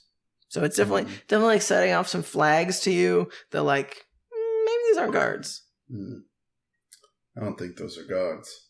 But they are definitely fighting the undead with you. Like, they are acting as guards. They probably aren't guards. Okay. I don't suppose they have a very decidedly tabaxi air about their gait. I mean, they're not walking, so no. But, like, their tails aren't sticking out or anything. Like, they're not being obviously tabaxis, if that's what you're asking. That, like, the only thing obvious about them is that they have daggers on their sides. In our chat room, head chat room. Yeah. I'm like that. I'm gonna say Dots. possible reinforcements from the mountain. Chained Uprising. Well, let's fucking hope.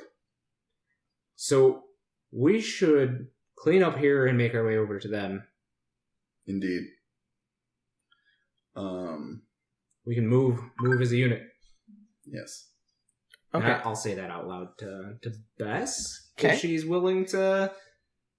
So I mean, she's a little preoccupied, just stabbing things currently. Sure. But she's like, "What? I guess we're moving." I don't know. Like, she's having difficulty concentrating on talking and stabbing at the same time. You see that she's kind of got like a one-track mind. Sure. But Not a good multitasker. right. Are you getting back in position? I'm making my way so that maybe Chatz and I and Bess are like forming a wedge with Finnick behind us, like picking things off, and I'll call over to the big man in the armor. Does it look like he's cleaning up here pretty soon-ish? He definitely looks like he's taken a beating. Like, some of his armor seems to start to, like, be caving in some parts. But the large one-armed gorilla-like thing also looks like it's taken quite of a beating from the sword that Aelor has been stabbing it with quite a bit. So, like, they definitely seem to be, you know, like, at each other's throats kind of thing. Like, you're not quite sure which one's going to survive, but We'll back to back over to him, then we'll move over to the guards. All right. okay. So you guys start making your way over to that the larger individual. Keeping our circle. Yes. Because we have 4 now. We've Yes. got the cardinal directions covered. Right. So we will take a break there, I think, and we'll come back to that combat when we come back from break.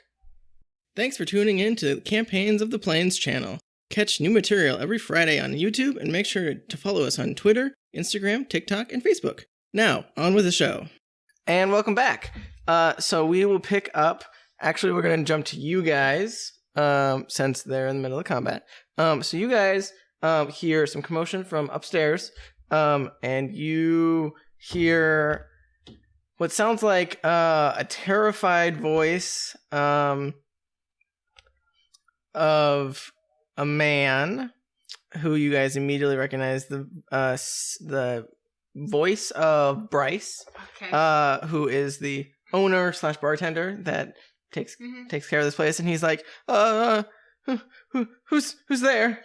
Bryce, right?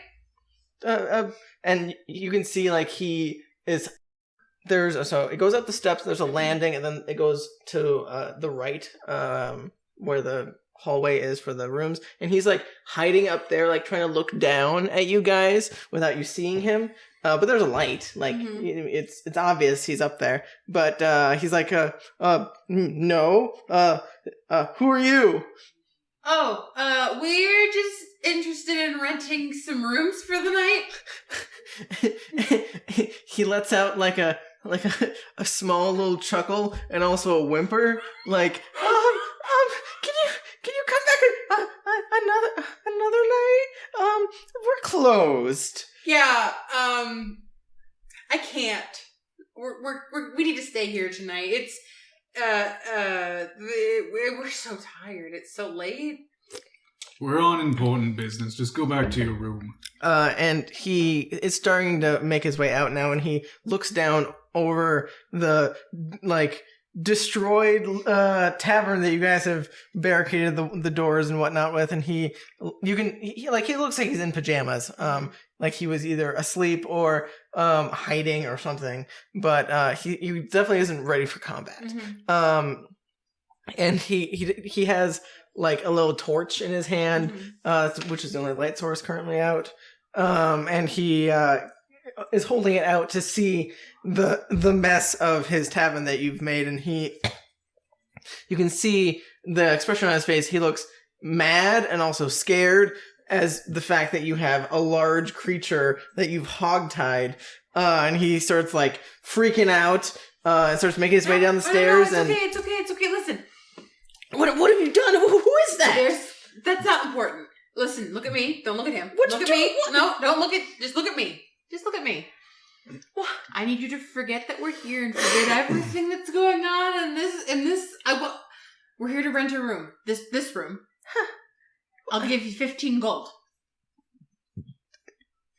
Roll me a persuasion check. Okay.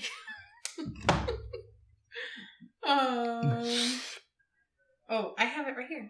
Okay. Persuasion. What's persuasion? Well, negative. That's good. 16. That's pretty 17. 17. Good. Yeah. So he looks at you, and he looks at the situation, and he looks terrified, but also curious. Like, 15 gold? Yeah. For just this room right here. And he just like gestures to the area around you. Are you gonna put it back when you're done? No. Okay, I'll give you an extra 5 gold for all the rooms up there, 2 minus yours, and we're not fixing this.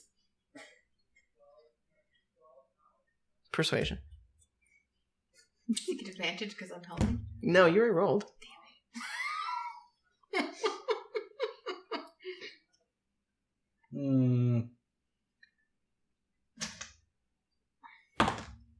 Oh, that's fucking nothing. What is my persuade? That's a 4. An extra 5 gold for the rooms upstairs, but you put it back the way you found it. I suppose that's fair. We'll put it back. You heard the man, dude. We're putting it back. In the morning. In the morning. Yeah, obviously there's zombies outside right now. There's what outside? Nothing. Did you say zombies? Nope, I said Zoomers. What's a zoomer? It's there's street racing out there.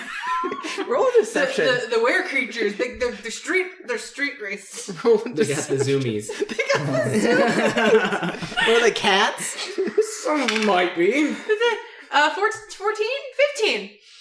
He definitely looks a little suspicious of you, but he also has his hand out. Yeah, I dropped some gold in his hand. 20 gold? 20 gold. Okay. And he starts like checking it over with his little torch in hand. Starts thumbing through it.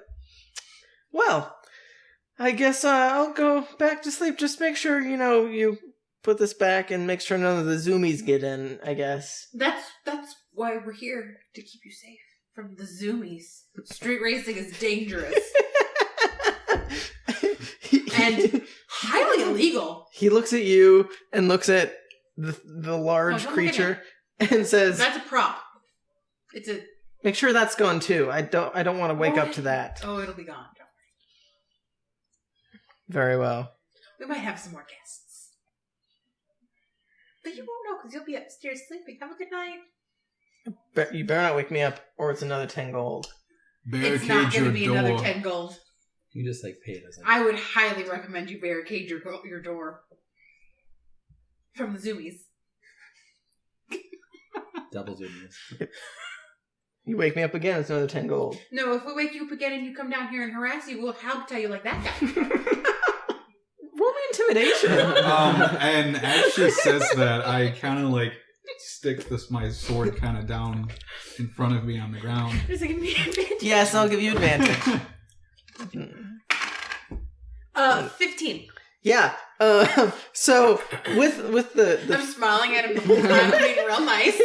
with the gold in hand, he looks at you and looks at the sword, and you can definitely tell he looks terrified again.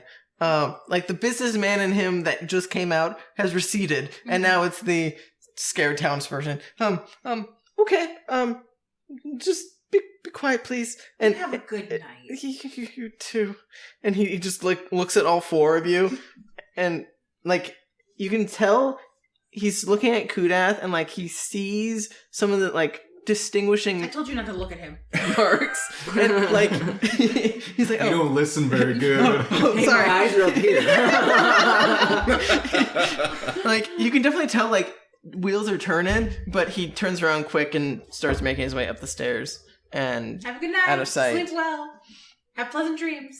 Okay, so we'll jump back to you guys. So you guys are currently surrounded by a large gorilla, one-armed gorilla, zombie, a bunch of undead. There's the sniper behind you that's sniping off undead. There's the guards, some that have daggers, some don't.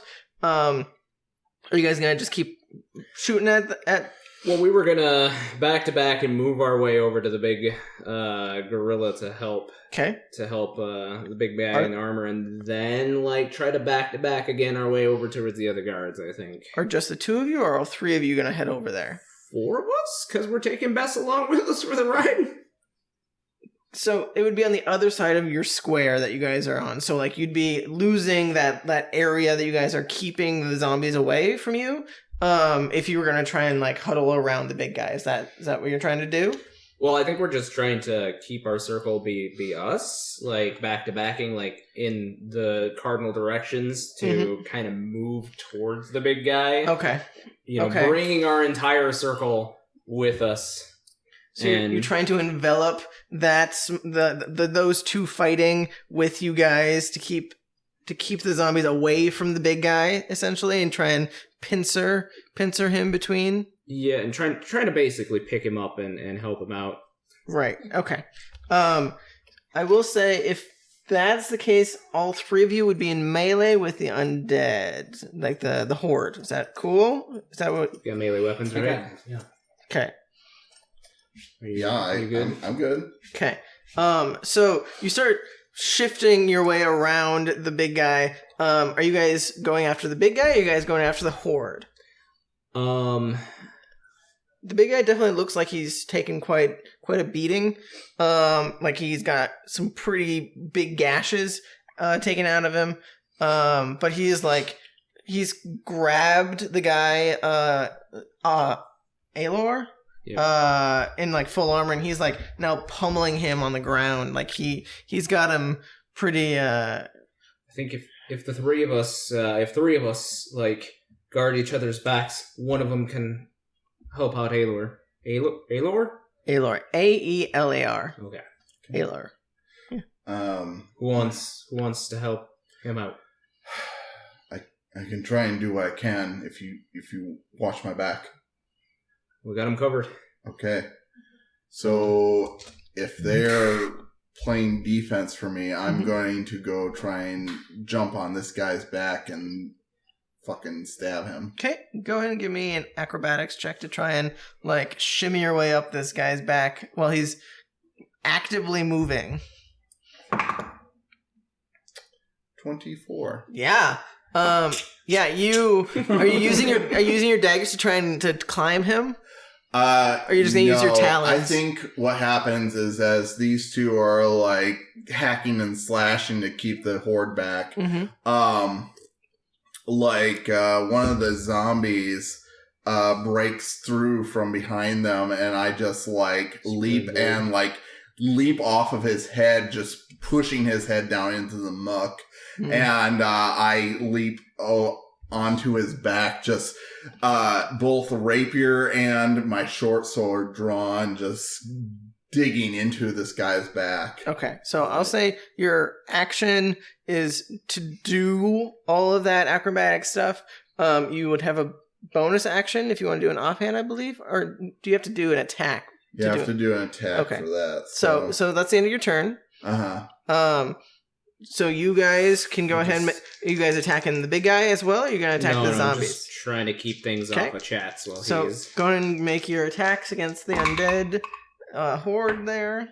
11 at the lowest. 11 hits. Okay. Let me double check. I believe that hits. Yes, 11 hits. Okay. 11 is 30. 22 and 26. Yeah. So...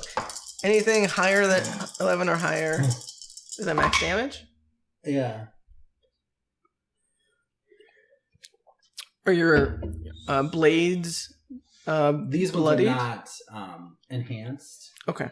with my blood. Okay. But I did use the Ouroboros Rapier. Oh. And it says whenever you roll an 8 damage, they take an extra 1d8 of poison. Unless they're immune. That's the only other time I've used it, they were immune. They are immune. Okay, well, I rolled an 8, and it would have been amazing. Yes. I mean, hey, you still got max damage. Yeah. And then I rolled a 1. So 9. Well, that's still good. So, do you get 2 attacks, though? Yeah, that was 2 attacks. Yeah. Oh, okay. Yep. Yep, that was 2 attacks. 9 damage. Oh, okay. You don't have a plus? you should have 8 plus something. Oh, maybe. I don't know. Maybe. I don't know. I've never used this. You should have a plus to your damage. Oh, plus 5. So Yeah. 6 and 13. So 18. Yeah, that sounds better. Sometimes I think I forget damage. Yeah, That could be. It's So- 5 plus. I'm a that'd be visual 19. artist. So Math is hard. I don't see- know why you roll dice in this game. So the zombie that Chatz like pogo hopped off of, you run up and just like slash him twice with your swords and just carve him in half, which is perfectly timed, preventing Chatz from not having a stepping stool. What did you roll? You rolled 11, and what was your other one? 26 damage. Okay, yep. And you just pummel another one with your like another pinwheel with your... Oh yeah, I'm just using my staff at this point. There's too much crap on probably to use my fist. It's just disgusting. Right. And with that, Bess is like trying to keep your back and trying to keep poking and Yeah, I imagine we're like this, where Chatz is like behind us, where we're trying to keep them at bay. Okay, so we'll have some undead attacks against you two then.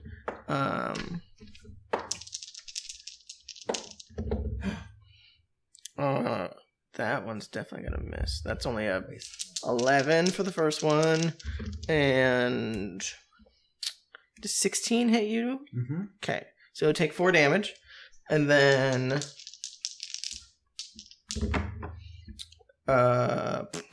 17 does not hit you. But 22 does. So you take 4 damage as well. So they are slamming into you with their fists and like trying to bite at you, but they seem to be missing their bites. But they're slowly smacking you down. They definitely aren't doing a lot of damage, but you know, over time. She, Bess, does not seem to be getting hit at all because she's doing a good job of keeping them at bay. She's got that reach. Yes, but they reach up at you, but you're on top of this larger creature, so you're out of range for them. I will say the big guy is still like slamming Aelor into the ground, and like Aelor is definitely like, fuck, Right. like help. Guys, this really hurts. And the large gorilla guy is just like and just like annihilating Aelor. But he definitely seems distracted. So go ahead and get your sneak attack in. Right. Okay. Is this guy in any way flanked by my allies? I mean, technically, no, because you're on top of him. Okay. But 3D dimensions? Sure, you can have advantage. He's definitely preoccupied, so you can have advantage. Thank you. You're welcome. It's pretty good either way. So with Celeste's gift, my rapier, that's gonna be fucking ridiculous. 28 to hit. 28 definitely hits. Okay. Let's see.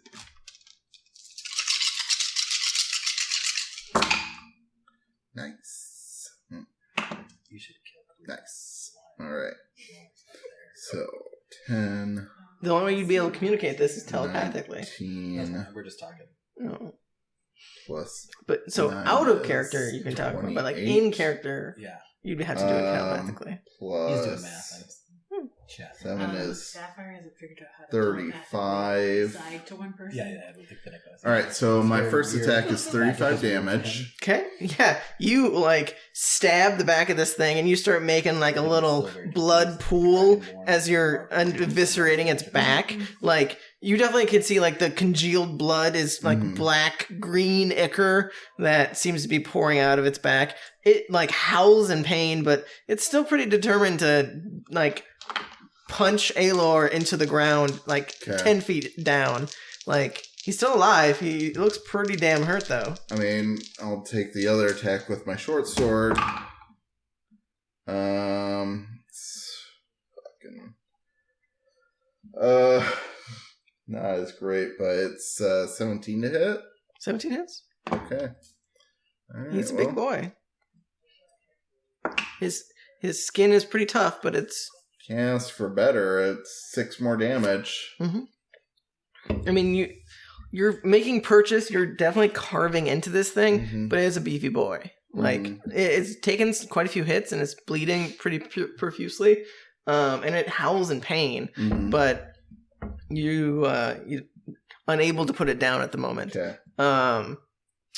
What are you two both just attacking undead again? Okay, go ahead and give me some melee attacks. I'm gonna be like, stop messing around, and I come back around with my my staff and try to like smack this thing in the side. The big guy? Okay. You can go ahead and going against undead. Yeah. Okay. It's 22 for both of them. That definitely hits. You and those doubles tonight. I rolled double 12s. Are you doing both attacks against the big guy? Yes. Okay.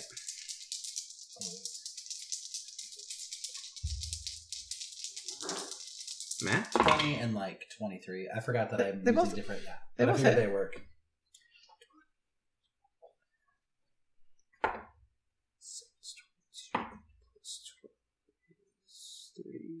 12 and 13, so 25. Yeah. I don't. So you eviscerate another couple Good. that I'm are. glad I'm doing something. Yeah, you like slash one of their like necks open, and they just like squirt blood all over you. And you just like rain in the blood for a couple seconds, and you're like, oh, I remember, like one time in the past when I was killing some shit and. Say that again? No, I said one time at blood camp. Yeah, blood camp. Yeah, where like you were just like bathing in the blood of your enemies, and you're like, oh yeah, that feels good. And then you remember you're back in the moment. Oh, I should be killing shit, and you just like whack something else in the back of its head, and it dies. But so you're making some headway with Bess. What'd you roll again? It's 34 damage. Yeah. So you whack this thing in the side of its head, and like you stun him for a second, and he like has Aelor down on the ground. It's still in its giant claw, and it like stands there dazed for a second, and your second punch just like cracks his head, and he just like slumps over. Like he's still standing up, but he's not moving, and it takes him a couple seconds to like finally like lurch forward and fall over. Definitely dead, but like his body can't process the fact that he's dead. Sure. Because he's so driven by adrenaline. But Aelor is able to pull himself free from its grasp and stand up and like look at the three of you like, what the fuck are you?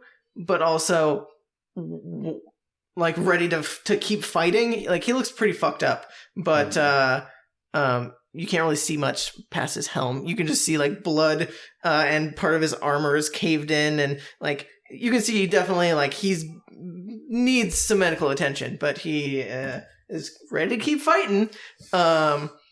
Thanks for that. I don't know how much longer I could have taken that. You can definitely tell like his breath is really labored, like he might have like a punctured lung or something. Oh, sure. Because he was just being pummeled for so long. But he's up and looking pretty haggard, but ready to keep fighting. So you are no longer like you're still on its back, but it's now closer to the ground. So you'd be in combat now with some of the undead. So I will have all three of you get hit by some undead potentially. So Chatz, that's 19 to hit for the first one, and natural 20 for the second one. So you take 4 and 8, so 12 total for your 2 hits. Okay. Uncanny dodge. Okay. So you take 8 instead of... You said 12. No, I added them together. It's 4 for the first one and 8 for the second one. So you'd have one of the attacks. Oh, okay. So it'd be 8 total. Rowan, that's 20, over 20 for the first attack, and... Forget he has his advantage. Oh, thank you. Mm-hmm. So that would have missed then. I should just roll again. So... that would definitely miss for the first one. And that would also miss. 15 does miss. So both of those would miss. And then Finnick, 2 attacks. 14 doesn't hit you. And I'm trying to do math. 21 would hit you though. So you take 4 more damage from that. So you guys are getting pummeled by a couple of them from each side. But again, these things are not strong. So it's more of a sheer quantity of them.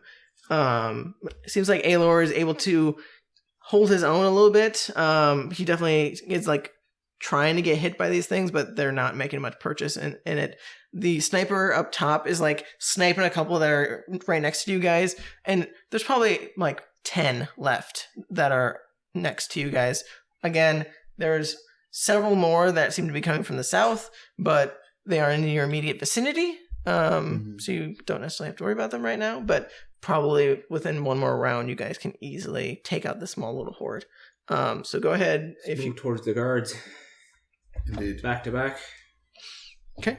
Okay. So you guys are slowly shifting towards that way. Okay. Mm-hmm. Go ahead and give me your attacks against the undead horde that you guys are currently fighting. 17 at my lowest. Yep.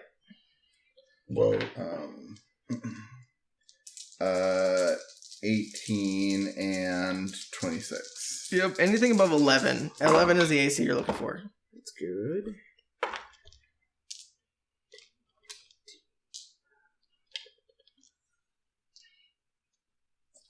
$30 damage for me. Okay. You eviscerate 2 of them with just that. What you got? I hit twice, 12 and 11. Yeah, you eviscerate 2 more.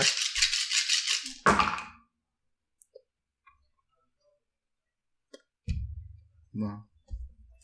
I'll get there.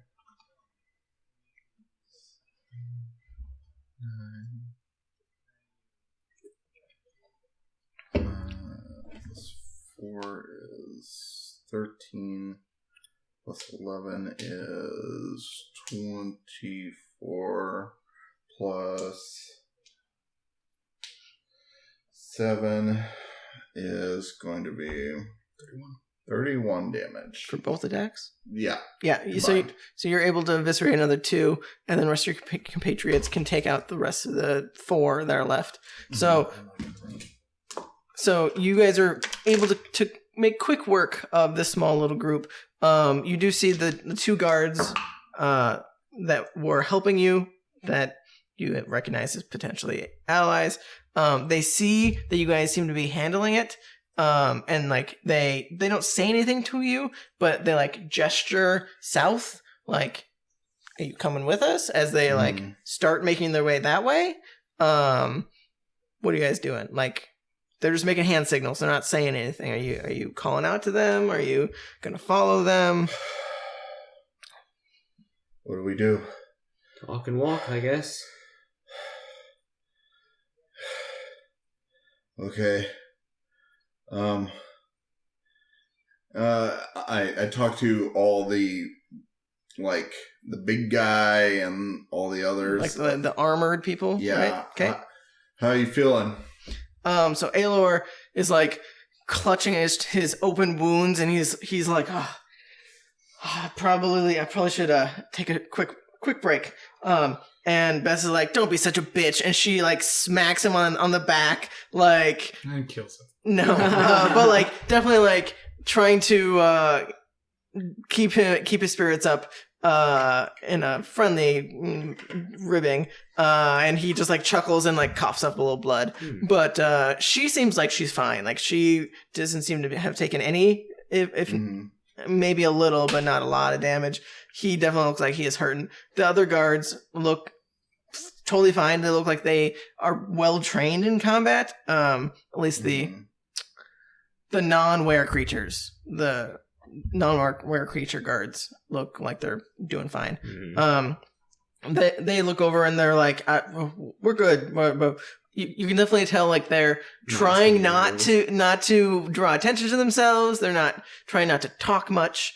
But I mean, you guys would recognize the voices that you guys have previously heard in the Thieves Guild room, where you guys just heard cacophony of voices. You probably would be able to pick out, like, oh, that was like that one brown tabaxi that we saw, and the guy that went head first for those coins. Right, exactly. Like, you'd be able to pick out some of these voices just from having heard them recently. Oh, good. But like,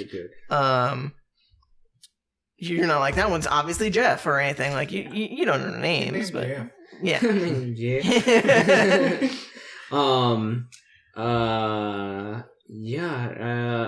gonna be G, though. Jeff with the G. Sure, yeah. Joff. More fancy. Right. Aelor, do you work at the Forge, right? If I overheard, right? Which is literally like within spitting distance of where you guys are at. Sure. It's the Feared Grindstone is the name of the place. He's like, yeah, I that's my place right there, and you can see like it looks pretty boarded up, and you know, there's not activity or anything going on in there. Like, it looks like it's been barricaded and locked up and whatnot. And he's like, I I made sure to lock up before I left. I didn't want anyone getting in there. Obviously, I just grabbed my supplies. Did you need something? Yeah, I think we're going to need something to shore up the southern gate. And if you've got expertise in metalworking, or at the very least, if you can bang some of the iron back into place, that'd be super helpful. Yeah, I can definitely try. Do you have the gate? Are you gonna go grab it for me? I mean, or do you want me to go grab my tools? I mean, yeah, we want you to go grab your tools. We'll clear a path, and you meet us there. Okay, I definitely can try. I toss him my potion. Okay, and he will open his helm and down that quick, and he will a little bit better. Start you can definitely see, he's not huffing and puffing as much. It definitely seems to help. Which potion was that? It's just regular. Regular? Okay. So he downs it and he puts the bottle away and says that was mighty nice of you. I'll go grab some supplies quick if you guys can hold down the fort. And he runs over to the door and starts unlocking it. Go ahead. Let's make our way to the gate. I think we're gonna have to shore it up as best as we can. Clear away. Right. Let's go. I'll meet you there. I basically run up one of the buildings. I'm gonna try to clear the rooftops of these guys on the roof. Yeah. Okay. Yep. You would definitely, depending on which side of the street you're going for. I mean, they would be on both sides. But are you going for a specific kind? Are you specifically going for the tongue guys or the pouncing guys, or both? Anything that I run into, basically, whatever's in my way. Okay. I mean, you definitely would find several of both. Are you taking them on by yourself? Is the question.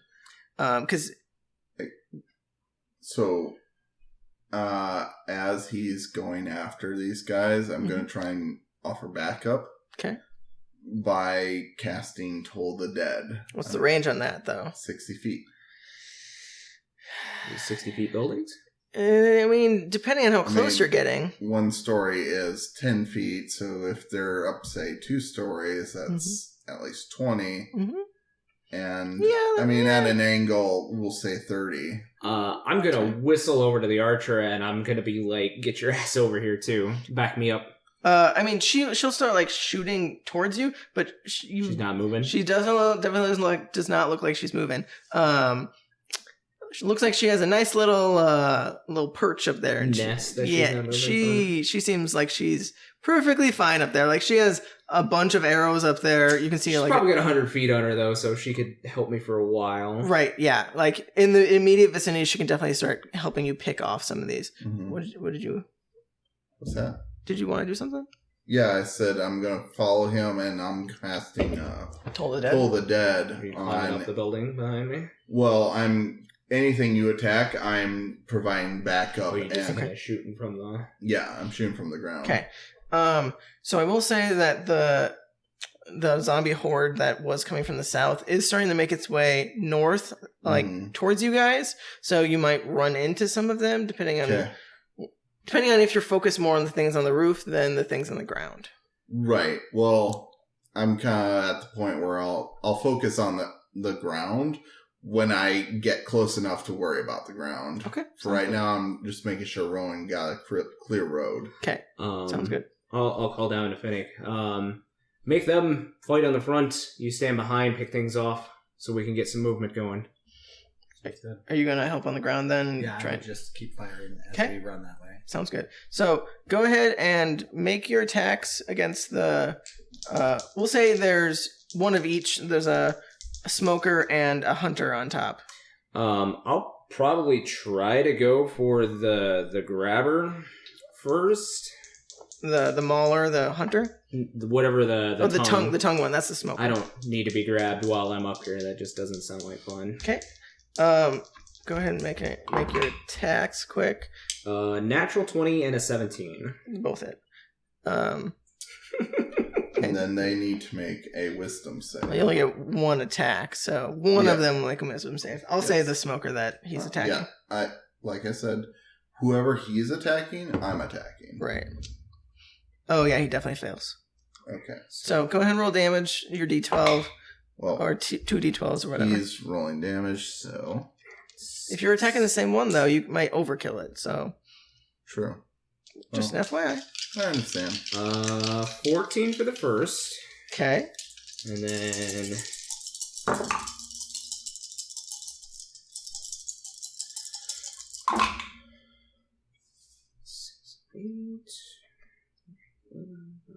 Is 16 and 6 is 19 for the second. 14 and 19. Mm-hmm. 30. Okay. And then roll your Toll the Dead damage. It's still alive. 19 necrotic. Yeah. So with both your smacking of it, you smack its chest and it lets out like a Yeah, and remembering what she said about the tonguers, like I'm smacking it a couple times and I'm moving on. Like as soon as I see the magic effect go off on it, I'm like, nope. Okay. So it like lets out a little puff of smoke, and you go ahead. If I may, I like to think that like it's like hacking and coughing, and then it like head just kind of swells and bursts. Yeah, sure, yeah. So it's hacking and coughing, and it just like its head explodes, and it lets out like a small little area. You're easily able to get out of it, but it's a small little fog cloud. But with that, the hunter that was up there is going to try and pounce on you, since you are right there. It does have disadvantage on its attack. Does.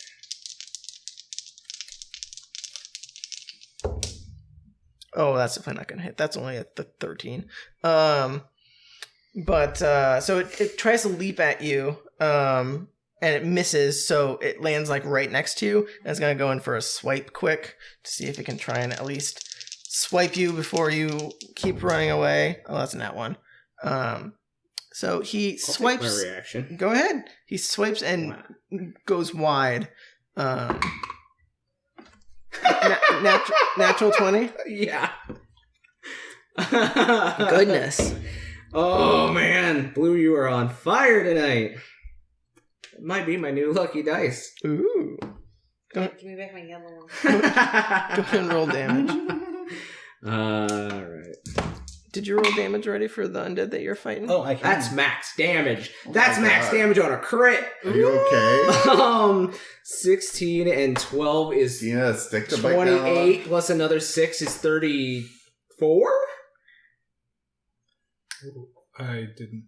16, 12, 8. That's 28. 28, and another 6 is 34, right? Yeah, it's 34. Yeah. So 34 damage. Yeah, so it goes right over your head, and you crack it right in its head, and it like, you can definitely hear the bones cracking in it, and it felt it. It's not dead, but it's definitely hurting pretty surprise. bad. Yes.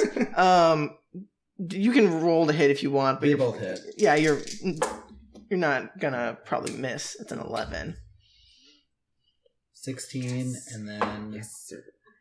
16. Yeah. So you managed. Sorry, 18. Yeah, so you managed to snipe off another 3 undead with Bess like poking them, trying to keep them away. You're sniping the ones right behind those to try and keep the horde from getting too close to you guys.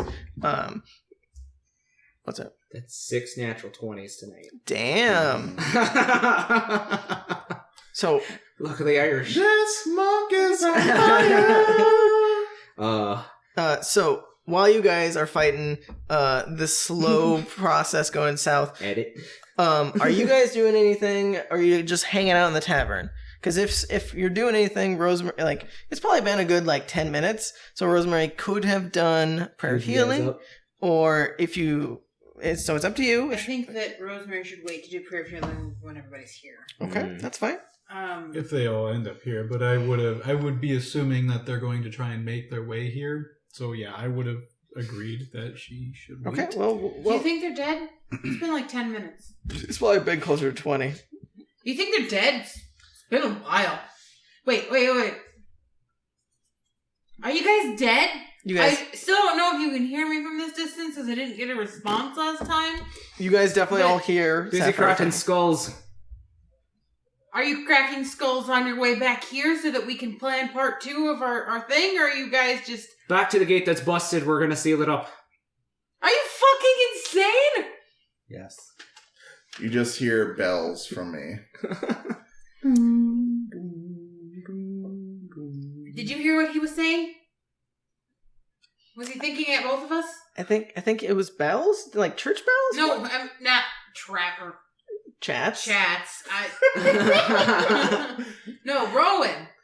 Yeah, he's fighting shit. I mean, They're gonna go fix the broken gate. I mean that's probably a good thing. I know, but should we go help them? I mean, I feel am useless so here. weak right now. Stay there. Guard Kudath. Don't kill Kudath. That was definitely in character. Well, Duke, if you want to go and assist them, Don't I leave can- her with him. Rosemary and I can watch him. If you want to go and assist them. No, we need to make sure that if anything gets here, that there's more than just the two of you. We are strong women. We can defend this place ourselves. I don't care. We're gonna make out. Do you want to just go find like a room upstairs? I mean, we can just go. Are you hitting on me right now? What if I didn't? Rosemary, there's a zombie horde outside. What? I'm trying to relieve some stress. I'm sorry. And Duke's here. I mean, He's like one of my dads now. Come on. yeah, that's why I said we don't have to let him watch. It's fine. Another You're Rowan's cousin. another time. It's fine. What? I mean, you're his friend. It's fine. I want to be related to Rowan We don't have to get married. twice because he wants to marry my sister, or he wants to date my sister. I mean, is she cute? She looks like me. I mean, okay. Should I be offended? She just has to fuck you and she's like trying to figure out if her sister's cute. She's just trying to get sex and you're planning a marriage. Oh. Right. Oh yeah, you want to have sex. That's all you wanted to do. I Hey, you mean, okay down maybe. here by yourself, She's dude, a for a few BreezeSong. minutes? She's not jumping at sex. Right? Definitely the black sheep. I mean, Duke, are you okay down here by yourself for like 20 minutes? that's it. There's a zombie horde outside. We don't have a lot of time. I mean, 45 minutes? that's a little better. Short rest? I don't know how much rest we're gonna get. I think I just need a short rest, and it would be better in a bed with some company. Sure, yeah. You just see the fucking lines on him start glowing. It's Oh. like, I think it's Is that a no? Do you want to watch? I'm not into that. I'm sorry.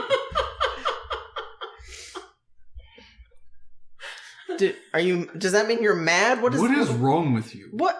I'm trying to relieve some tension. What do you want from me? My uncle is missing. There's a zombie Dad. apocalypse. Dad. My dad is missing. God damn it! Well, my mother is dead. This is not because of That all fine this. blue line between horny and insulted. But also, like, we really do all need to take a bit of a rest in case something attacks us. Why not do it together? Well, not you. You stay down here with him. I don't feel like you're going to be getting much rest. Exactly. We're gonna be active. Yeah. Actively resting. Actively resting. You think he'll be mad if we leave? Yes. He might try and electrocute us with his thingies Well, Later. later. Anyway. What? What?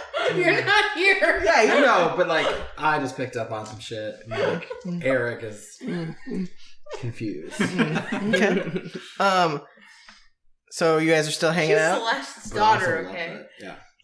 I mean, I am trying to see if maybe I might be able to rest while we wait. Yeah, I definitely want to take a short rest. I wanted to take a short rest with Rosemary, but I guess I can't do that. It definitely takes an hour to do so, at least. So you guys are just going to be hanging We've out. already been hanging out here for 20 minutes. It's true. It's true. I'm just... 40 more. Mhm. Yes. And Rowan told us to stay here with Kudath, so... Mm-hmm. Okay.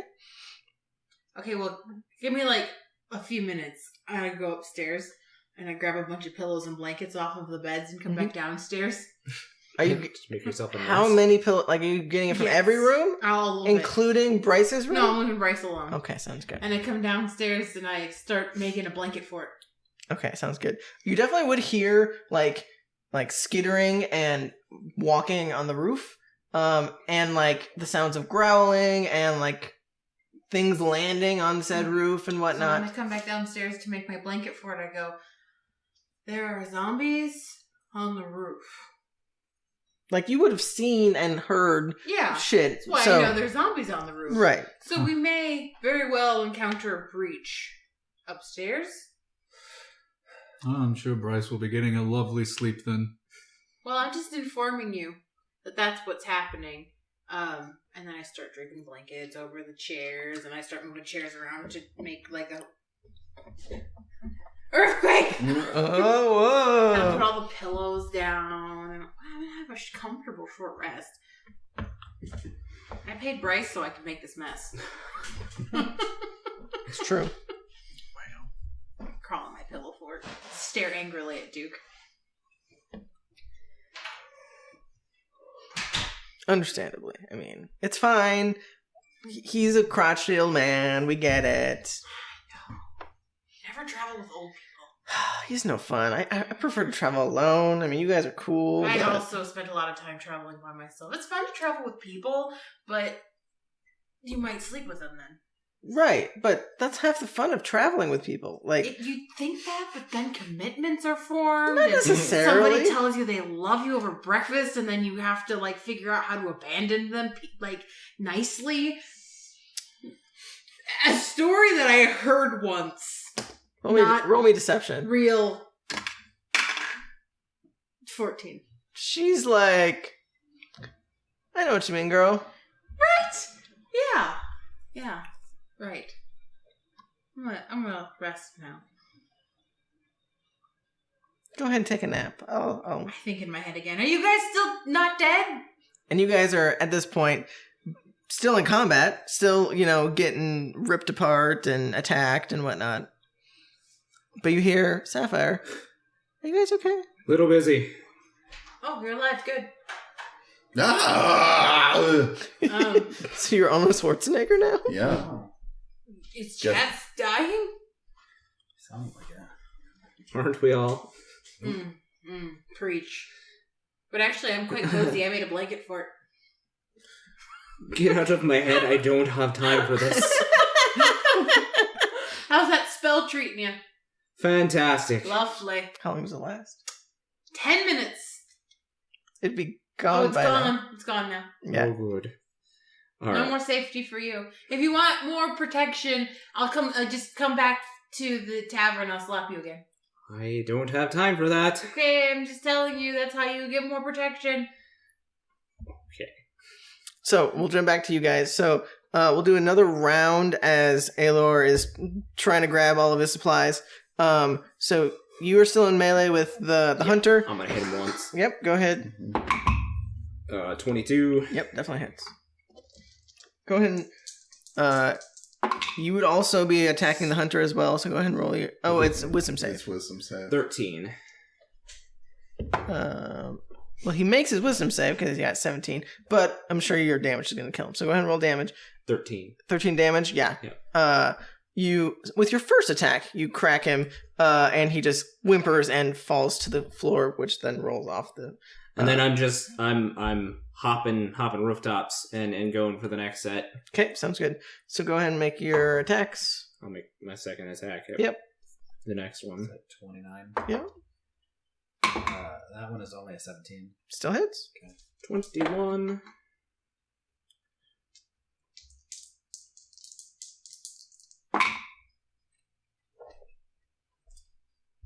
$10. And 13. Okay, so yeah, you kill another 3 or 4 with that as you manage to get 2 in the head, and they like are almost conjoined. They're so close that so the arrow goes through one and gets stuck in another one, and so they both just slump to the ground. And you see from behind you that longbow arrows are coming like from behind, so they're able to like help you kind of pick some of those apart.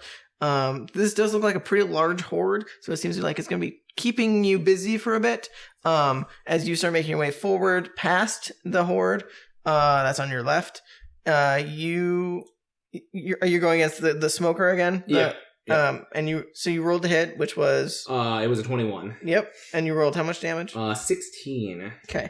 Again, he would kind of like huff and puff, and like a little bit of gas would come out. It's not like dangerous gas necessarily, but it's definitely like he's like hacking a lung as you're smacking him in the thigh and in the face and whatnot. You would see the Toll of the Dead, like, obviously he killed it before you had a chance to use it, so you can change targets.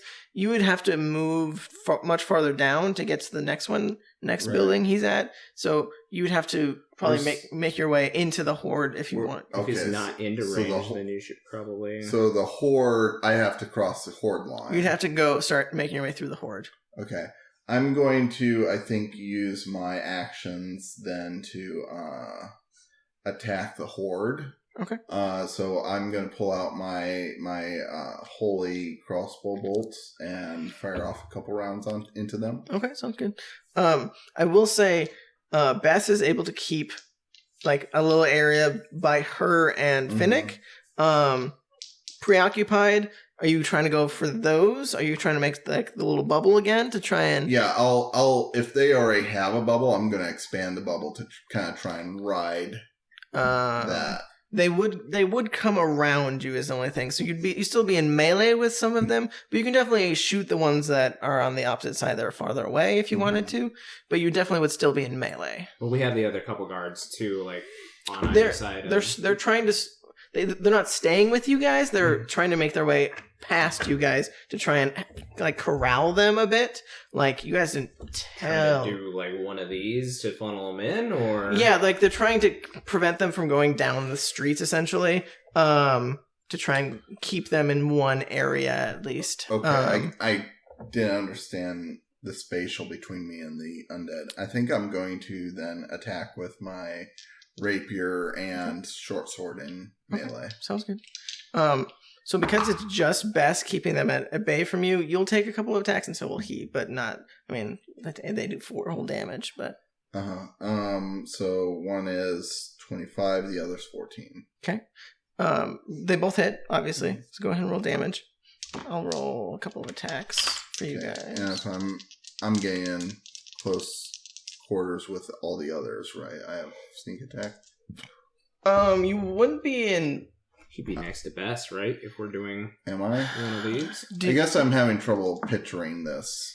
You're saying like they're corralling them in from the side, right? Yeah, like right. Yep, they're trying like funnel them in towards like Bess and these guys. Correct. They're trying to keep them from getting too far. Probably on the line. Yeah, I would head towards the other combatants and kind of keep the line to kind of push in. Yeah. Okay. So if him and Finnick are like back here as they're corralling them up here, like up on my pointer fingers, so he'd be probably next to Bess. Yeah. So yeah, you'll get your sneak attack. Yes. Okay.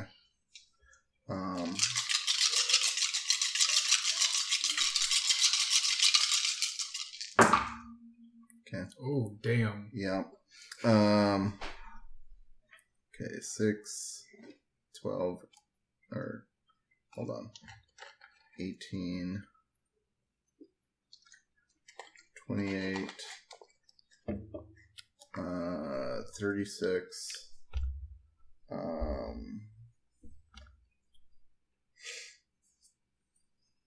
43 damage. Damn. Nice. Yeah, so you managed to eviscerate another 3 that are right in front of you. Like, just stab, stab, stab. And they go down like a sack of potatoes.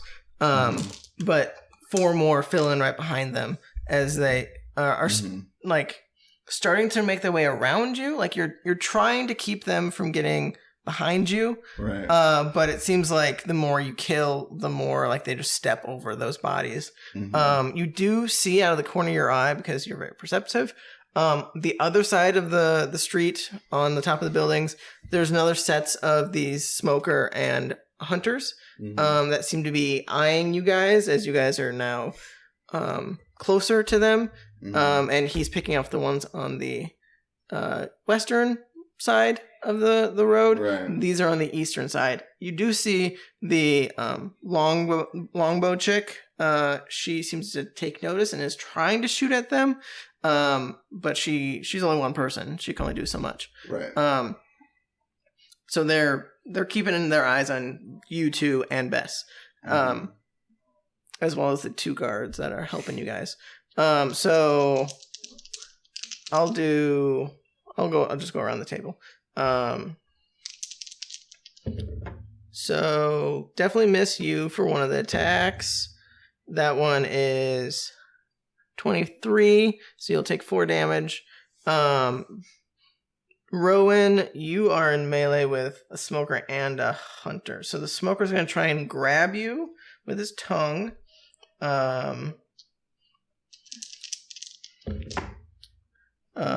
Which would be a 22. So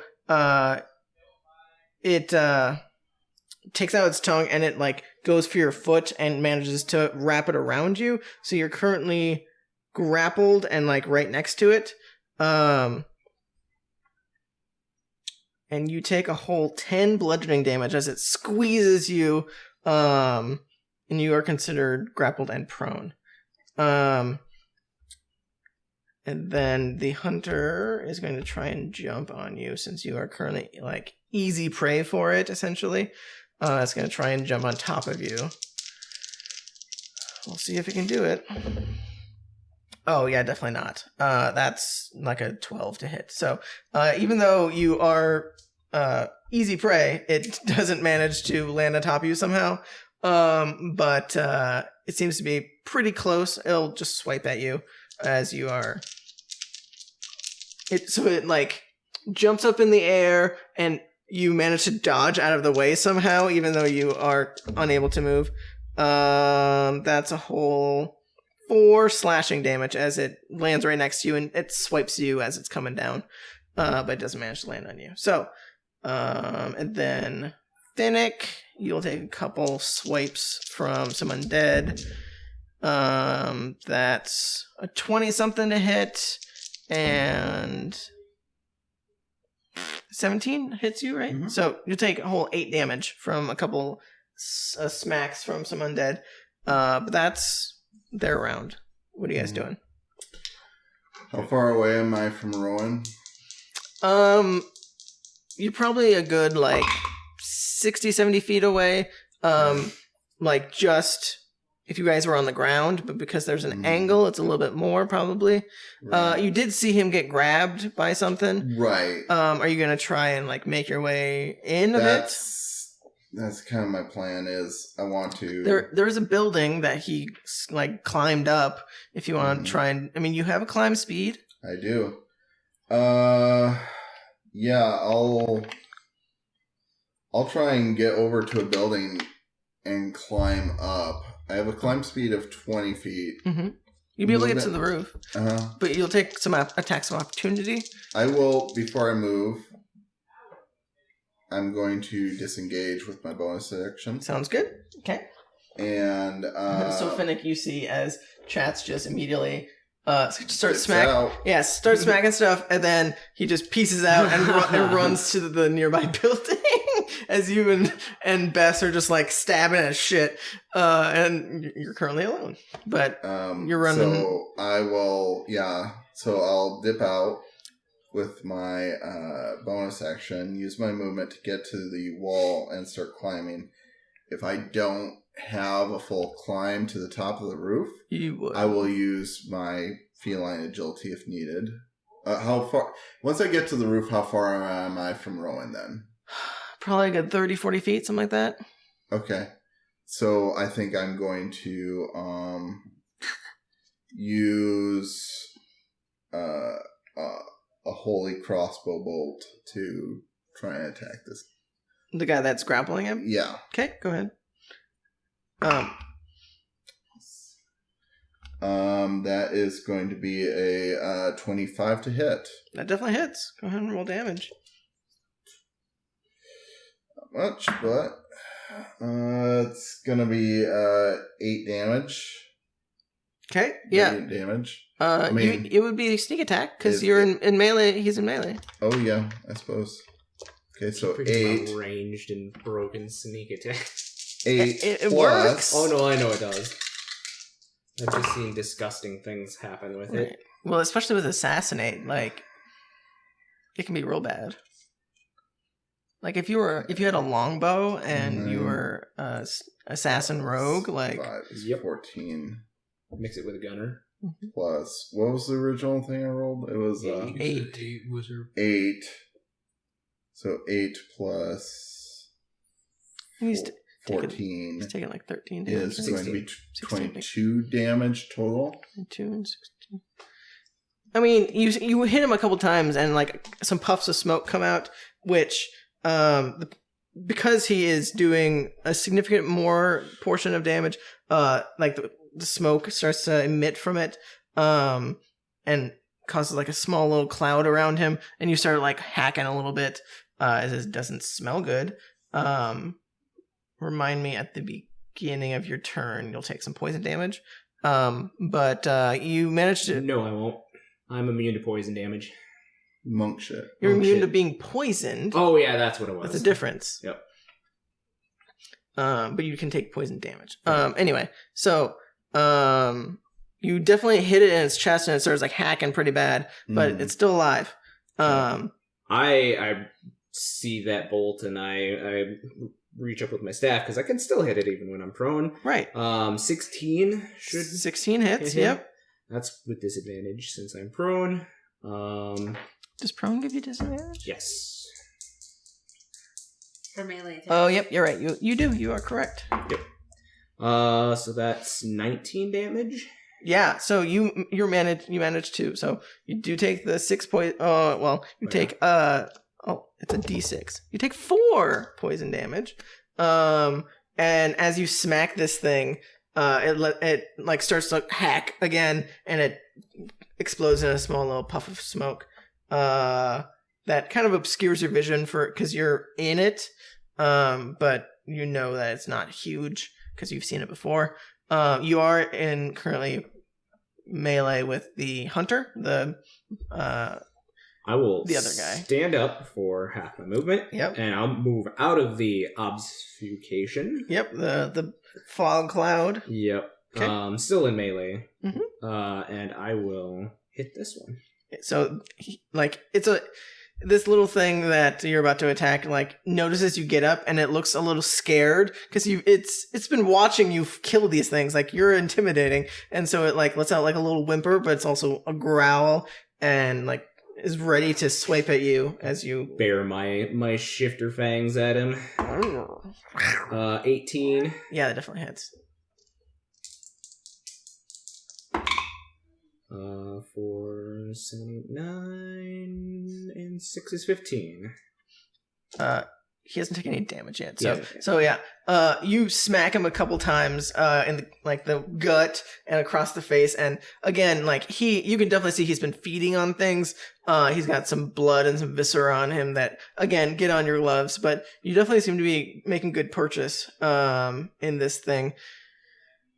So you went already, and did you attack already? Not in this round. Okay, go ahead and make your couple rolls against the undead. Are you doing range still, correct? Yep. Okay, sounds good. So 20 and 30. Yep, those definitely both hit. 13. 13.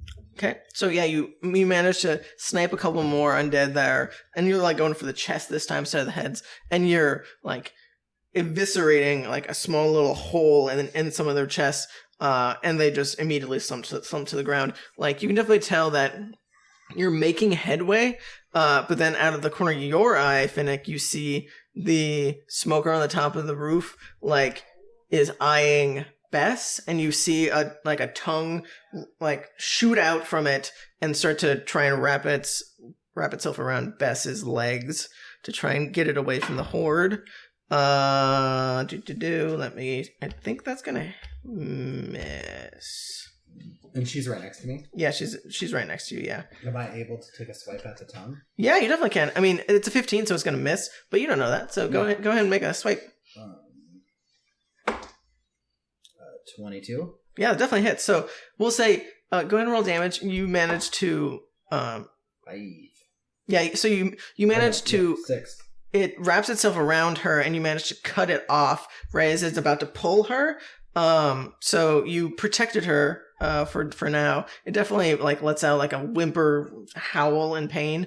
And you see right next to it the smaller hunter creature that is like looks like it's ready to pounce. And is going to leap off the roof at you this time. Let's see if it can land. It might hit her instead. It actually probably would have gone for her because it probably would know that the smoker is going for her, so it's going to go for her.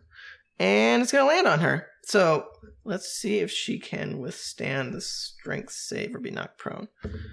She manages to. So it lands right on top of her, and it looks like she's about to be pinned underneath of it, but she manages to brush it off. But she definitely still gets like the bludgeoning damage from it landing on top of her. This is the first real blow you've seen her take, and like you can hear her grunt and moan from the hit. Like it definitely hurt her. Mm-hmm. But she's in like full plate armor. Like she's pretty good. So she gets knocked down, but she stands right back up. She's now in melee with this thing. And you hear from behind you the Aelor from his shop. He's like locking back up, and you can, if you look back, you would see he's got like a bunch of equipment like ready to like hammer or do whatever he needs. Essentially, it looks like he has a huge bindle of stuff. So he doesn't seem like he's going to be much use in combat, but he has some equipment. So that is their turns. So we're back to you guys. What are you guys doing? So you see the smoker get killed and it explodes. And he's still, you'd probably have a little bit of trouble seeing, but you would see Rowan attacking this creature. Are we on the edge of the roof? You'd probably be towards the peak of the roof. Yeah. Because that's probably where you'd have the best traction. Right. I'm gonna say in my head to Chatz, I'm gonna be like, those guys over there across with your the way. crossbow. Okay. Probably be the best. All right. So yeah, I'll turn and take aim with my crossbow. Okay. Crossbow. Because there was one that he hit across the roofs from us, right? Right. Yeah. Well, the archer did. She was shooting at it. Oh, I thought he had taken a swipe at a tongue. He did swipe at the tongue. It's the same one. Yes. Oh, okay. Yep. It's definitely taken some damage. Did you know that I have in my Amulet of Mighty Fist 2 key charges? I did not know that, but that's good to know. It's a good thing to read your equipment, folks. It is a good thing to read your equipment. I found something I forgot I had. Well, there you go. I found a golden dagger. How far away are these other rooftops? You didn't hear it. It's funny. It's probably good like 50 feet of road. So like you can probably stand on the edge of one and probably do like a Toll the Dead or something, or are you doing ranged? Well, if I'm doing a crossbow, I have a hand crossbow, which has a range of 30. Okay, so it'd be disadvantage. Right. So I think I'm going to try and snipe with some Toll the Dead. Okay, sounds good. Because that has a better range on it. Okay, sounds good. Let me get that one. So that's wisdom. That's a crit. Oh. So he manages to fail. No, it's a crit, honey. Sorry. Natural 20. Yes. 26 on the creature that's in melee. Yep. The hunter. No, the smoker. No, hunter. I was right. Hunter. Yep. For 14 damage. Okay. I mean, he's already taken 16, I believe. Yep. So he definitely looks pretty rough, but he's still alive. Like he whimpers and he lets out some cries and some blood, but he's still ready to fight. Well, maybe not for much longer. Oh, 13? 13 does not hit. Oof. He manages to dodge out of the way from that hit. Did you want to use your key points? I am going to flurry of blows because I'm going to use one of the charges on the Amulet of Mighty Fist. He definitely does look rough. Like he looks like he isn't on death's door, but he's taking a couple punches. 2 flurry of blows. 17. Yep, 17 hits. Yep. So, D8. 8 and 2 6s is a 20. Oh, yeah, so 20 total, yep. So you managed to pummel this thing into the ground, and it is no longer. It does not make any sound. I kick it off the roof just to... And it falls right on top of Zombie and just, like, splats on top. And definitely kills one from the horde. What are you doing since you are right next to a hunter, Bess, and then you see coming from behind you across the town square, Aelor with his stuff. I would probably attack. You said it was a hunter. Yep. On top of her. Yep. It's like 21. That definitely hits. That's an 11. I don't think that hits. 11 does not. So you go ahead and roll damage for the first one. I think it's only like 8. Okay. Let me double check. Sure, you're adding your bonuses. That's a 9. 9 total. Okay. So is it ranged or melee? That is just melee. Okay. I'm right next to her. Yep. So you manage to swipe at its back, and you make a good gash in its back. It definitely it recognizes that you hurt it, but it recognizes that you are not its target, and so it's more interested in her. But it definitely looks back at you and just bares its teeth at you and growls. I would probably just growl back. Right. Yeah. But you do miss with one of your hits. It goes a little wide as it's moving around trying to hit her. Bess is gonna try and stab it to try and get it away from her. And let's see if she can. We wouldn't have been that giving me advantage, right? The way you definitely could have, yeah. Let's do one more. That would hit. Yeah, go ahead and roll some more damage. 10. Yeah, so you slash its back, and then when it bares its teeth at you, you slash it across its face, and it definitely looks like you did some good damage to it. And she is gonna try and push it away from her. So let's see if she can do a good roll. No, she didn't. She looks like she is struggling. As this thing is still trying to get at her, she's barely keeping it away from her, but she did not roll very well in that.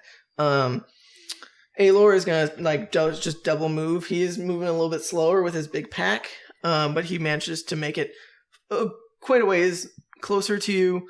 And he looks like he looks pretty worried as there isn't any. There's only 2 people currently there. He doesn't know where you guys are. So he's like, "What? Where did they go? What?" You just point up, in the sky. He might have seen a body fall off the roof. Oh yeah, further down maybe. Yeah. Yeah. And he'd be like, "Oh, okay. That's interesting. I do that sometimes. Y'all are weird." But he looks like he's got his tools. He's ready to go. But like I said, he doesn't look like he's ready for combat anymore. Okay, so that's the end of your guys' turn. So the one that's in melee with you will try and swipe at her. He's going to try and pounce on top of her again. I mean... and with a 19. When we started. So the hunter right next to you manages to push her over and is now going at her. He's not making much purchase because he is going at plate mail. But she's definitely pinned down now. She's no longer able to help you keep them away. So she's gonna potentially take some damage. Probably not, but oh yeah, that's pretty good. So he manages to dig part of her plate mail away and actually get into some of the meat, and she definitely takes a good chunk out of her. You can definitely tell from the pounce and the clawing, blood is starting to come out, whereas she wasn't bleeding previously. But with that, several of the infected are now making their way closer to you as she's not keeping them away. So you're definitely going to take a couple of rounds of attacks. As you are now in melee with a bunch of them. Boop, boop, boop. A lot of those are going to miss. The lowest, 18 will hit. The rest of those will miss. So you'll take 4 damage as they manage to... one of those is a natural 1 if you would like to use your reaction to try and smack one away. Yeah, I can just smack it. Use the melee. Yeah, they're all in melee. It's a 17. Yeah, go ahead and roll damage. 12. Yeah, so this one comes in and tries to bite you, and you manage to like smack it right in its head, and its head just falls off and it slumps to the ground. So you just eviscerate one quick.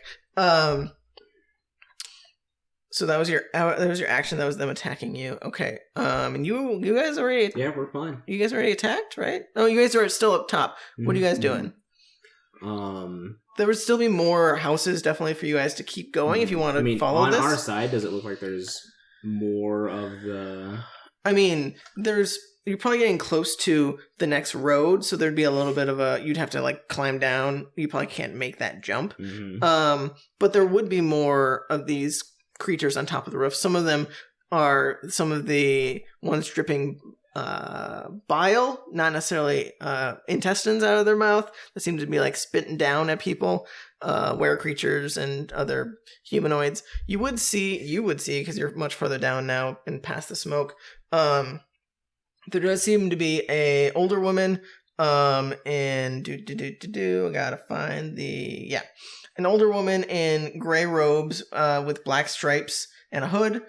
She seems to be like helping farther down the road and to the side, in the southeast portion of town. There is a small group of undead that have split off and started making their way down that road, and she is helping to try and defend that road to keep them from not coming down there and defend this woman and her child. And you can hear like loud words coming out of her mouth. You probably can't make out what she's saying based on the sounds of everything around you, but you can definitely hear if she's talking in some fashion. And you see like green light that's coming out nearby her, like from her person. You can't quite make out what's producing said light or what's going on. You just see like there's some activity over there. There's a person that's doing some sort of magic that is doing something to zombies, but you can't quite make it out. So there is something going on over there, but otherwise the rooftops are just littered with zombies. Are you comfortable staying up here giving us some more cover? Yes, go on. I do some monk shit here because what's her name is still getting attacked by a hunter, right? Yes. I slide down the side of the building with my slow fall, and then like right as I'm almost about to like hit the bottom, like I'm aiming like where they are at because I'll probably have to go back a bit. Yep. But as I get down to like maybe like 5 feet left to slide down, I push off of the wall and I come baseball bat swinging for the hunter. Okay, sounds good. Yeah, you're gonna try and smack it off of her? Yep. Okay, go ahead and give me some attacks. You would definitely have plenty of movement and whatnot. Isn't that another natural 20? I can't see it, but I just assume... This is what, the 7th one now? 6. Yeah, 7. Yep. I don't believe in the 6th one. This is a good night. This is a good night. If I didn't trust you, I would be like, people would start checking his dice rolls. Because 7 is a lot. I will post pictures He's later. taking picture evidence. I trust him, but like, 7 is a lot. It is a lot. You get all those 20s out now, because tomorrow you're playing against me. Right. Yeah, no, that's a 20. You go ahead and check, man. No, you're I don't fine. care. So yeah, I do come off the wall. Maybe that's because I came off the wall like I did. Yeah, you're coming off swinging. Swinging for the fences. Not very good numbers though. 2, 4, and 5 is 9, and 6 is 15. 15 hits. No, that's damage. Oh yeah, 15. Yeah, 15 damage. So even with your crit, you managed to like pummel this thing and try and get it off of her. I will say, it's still alive. It's still like, it's definitely taken a beating from Finnick and now you, and it whimpers as you're smacking into its head, but it's still like trying to rip her apart. So second attack. Yeah, go right ahead. It looks pretty rough, but 20, dirty 20. Yeah, that definitely hits. Again, it doesn't seem to be like reacting much because it seems to be preoccupied. Sure. 11 and 6 is 17. Yeah, so with this last one, you're able to like pry it off of her and like snap its neck as you're getting it off her, and she's still prone and like bleeding profusely, but it is dead.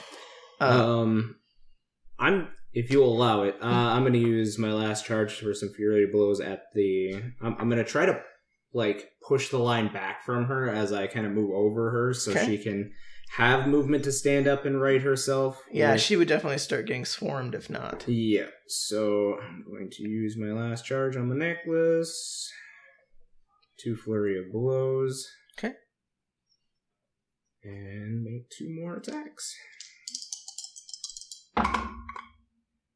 Lowest is a 14. Oh yeah, that would definitely hit. Okay. Boop, boop, boop, boop.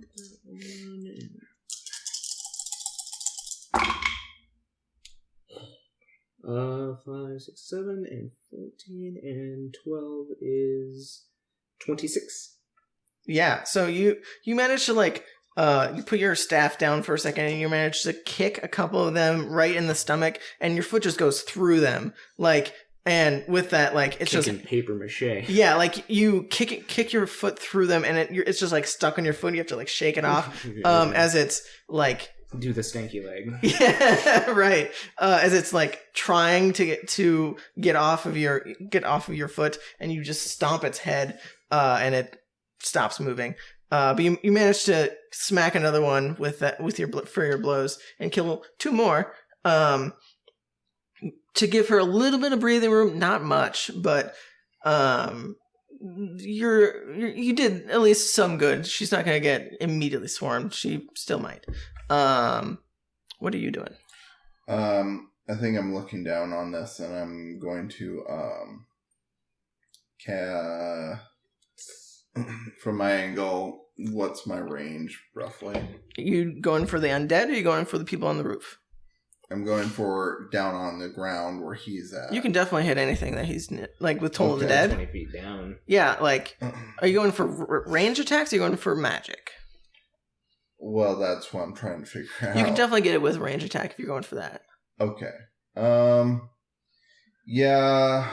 Probably some in melee with me that you can. Oh yeah, definitely. Yeah, I'll go ahead and try and just shoot another crossbow bolt down into the fray around him, just to give him a little breathing room. Okay, sounds good. Go ahead and don't roll lower than 11. Granted. What'd you roll? Well, on the die, 15 and 14. I mean, you really only need to not roll a 1, because that isn't your weapon like a plus 11. No, plus 9. For a crossbow. I'm a plus Crossbow. 12. Yeah, so that would be a total of 24 and 23. Okay. So yeah, you go ahead and roll damage as you are eviscerating a couple of these that are in the immediate vicinity of Rowan. 2 prior. 13. 1.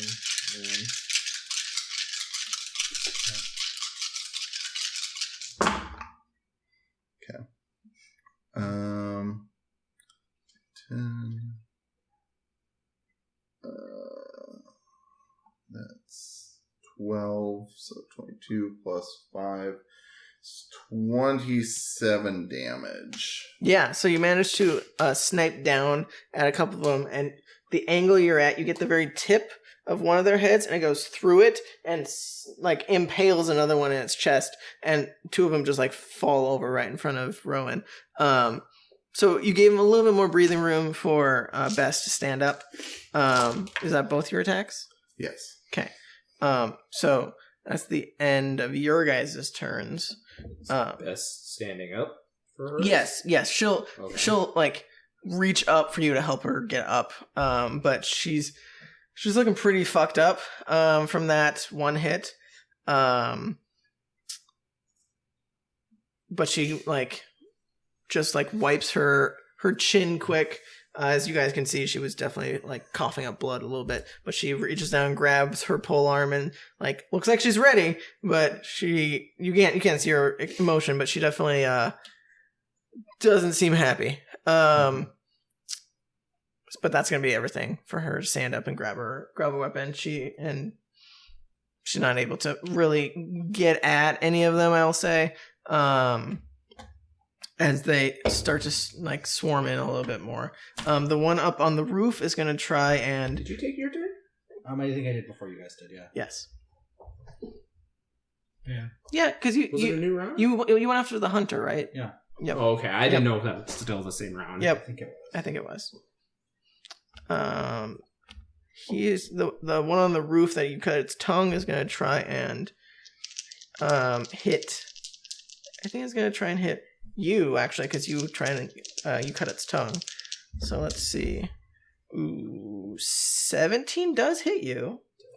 So you take 10 bludgeoning, and it's going to try and pull you closer to it. So you are pulled 30 feet. So basically where you are, you start getting dragged, and now you're like right next to the building, starting to be pulled up the building, like just like dangling there. But you still have, you're considered grappling prone because you're, Probably upside down. yeah, it probably. Well, no, he probably just grabbed you by the waist and it's just like pulling you. So you're right side up. So you have full like faculties and stuff, but you're like a good 2-3 feet off the ground. Not a big deal. As it couldn't pull you too far up. And then the zombies are just gonna try and swarm around you guys.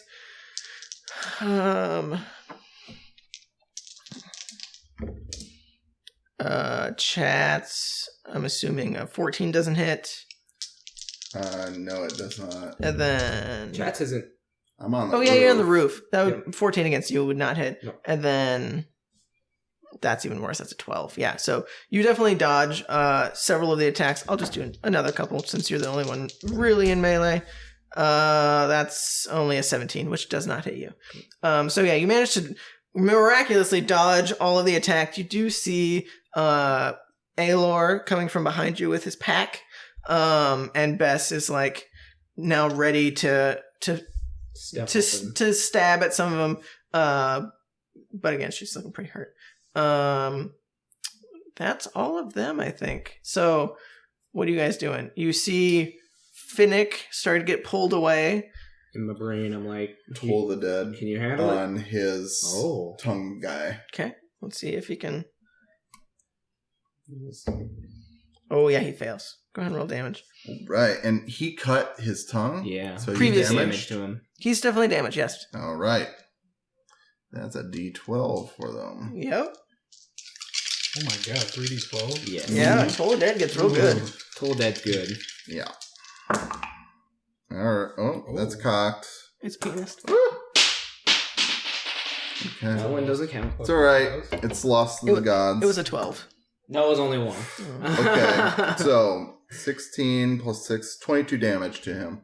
I mean, Necrotic. it definitely looks like it's hurt, and it like coughs up a bunch, and you like feel the vibrations of it coughing as its intestines are wrapped around you, and you're like hanging above the ground now. So like your back smacks into the building that you're next to. You don't take any damage or anything, but it jostles you around a little bit. But it's still alive. It just is hacking up along. You I don't want know if this? I have any. I think I'll be good. What's up? I don't think I have any bonus actions that really matter. Yeah, I don't have any bonus actions. All I can do is move, but I don't want to move anywhere. I'm on a roof, so yeah, I guess that's what I'm doing. You would hear from behind you, since you're facing the action, there are buildings behind you, and you would start hearing like some growling sounds coming from behind you as well. Okay. As you remember from these two Uh-huh. that they heard, and that was from behind you. Uh-huh. So, out of character, you would know that they're coming, but in character, now you know they're coming. Yes. I'm gonna wait to see what Finnick, or if Finnick can free himself here. I'm just kind of. So Holding you off do have the disadvantage to cut the Yeah, rope. so what I like, because I can't see him. You can't see him, but you can see you the cut tongue. the tongue. You can cut the Yeah. tongue. So, but you have disadvantage because you're prone. So Okay. go ahead and make your attack to see if you can make it cut through the tongue. You might be able to cut through part of it. It'd be like a 21 Yeah. or an 18. They both hit. So And that's 8. Okay. And he's immune to poison. He is immune to Yeah, poison. so it is 13. Okay, so yeah, you cut the tongue and it lets out like a gasp of air, and it just like slumps to the ground as like the wrappings around you like slump loose, and you can hear it slump and like roll down the house and land right next to you as you kill it. Would you say it slumps? It slumps. Okay. Thank you. So you drop to the ground like a whole 2 feet. Don't take any damage, of course, but you're no longer restrained. Is he upright since he was only a couple feet off of the air and he just kind of... Yeah, you're not prone or anything. Yeah. So you're only prone because you were... Yeah. So you would probably be able to move and get in melee with another undead if you want and use that same roll. That's totally fine. So you can eviscerate another couple that are coming closer to you, as they definitely saw that you were incapacitated, and some of them started to make their way over. But you can keep them at bay quite easily. Are you gonna try and join the group then? Because you're up top. He's up still. Yeah, I'm up top. I won't go up there, and you're on the ground. Yeah, yep. I'm right next to I'd Bess. probably get closer to Rowan if anything. Okay, sounds good. So you run over there, and are you gonna trying to push the line, smacking away? Okay, sounds good. The lowest is 12.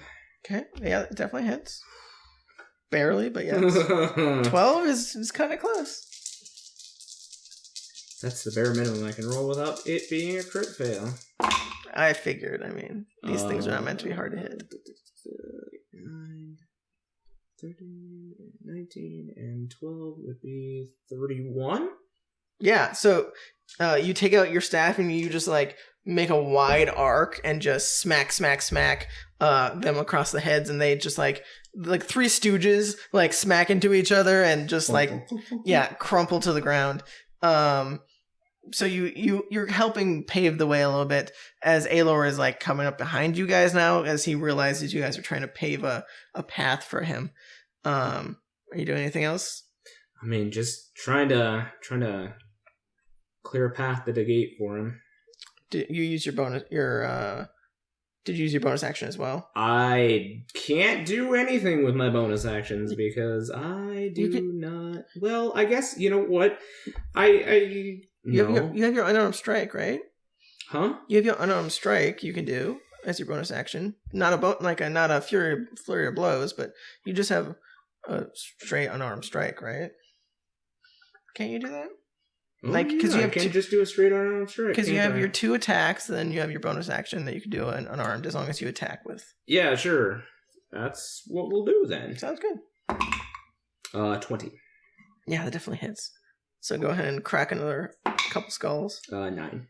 So you don't manage to kill one more. You manage to do a lot of damage, but it didn't quite take the full brunt of your fists. But it seems like Aelor is you can hear him whimpering, and he's pretty nervous from behind you guys, but you guys are starting to carve your way through. Are we getting closer to the gate then? You guys are starting to push them back. I will say the gate is quite a ways away. So this is going to take some time to get through this. Mm-hmm. If you're going to try and kill all of them. I think we're just focusing on just carving a path. Getting there. Yeah. Okay. So you guys can definitely start meandering your way through. We can say you were doing that. So you're making progress closer. So you'd be again with that bubble surrounding you, but you guys are stabbing your way through, keeping them at bay, slowly making your way. As long as Aelor is now with you, you can start doing that. In the brain chat room, I'll tell you guys about the old lady I saw casting magic further down. Okay. In the brain chat room, I will say we have more coming on the roofs. There was some on the roof at the inn. I heard them tap dancing. That's where they're from. Also, where are you going? To the south gate? South gate. The one that's broken. Yep. The other one that's broken. That we caved in. No, that's the western The west gate was the one that you guys caved in. Are you insane? It's my town, Sapphire. Yeah, you're gonna die before you get to the fucking gate. I die in defense of my town, then. Oh my god, just fucking... If you want to come help, feel I free. don't want to come help because you're making a bad choice. Just knock some buildings down and make a barricade.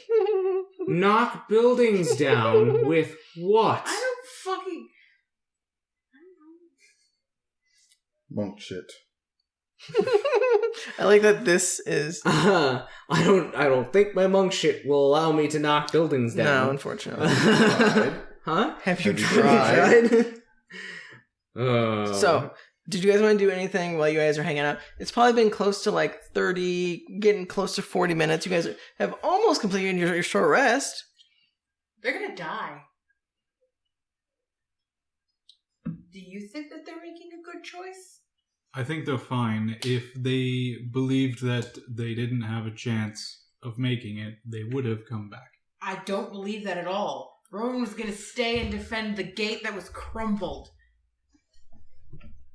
Rowan will die defending this, I'm sure, but at the same time, he's not going to let himself die too early. I don't believe you. How- Maybe you should start. How rough are you guys looking, by the way? Just curious.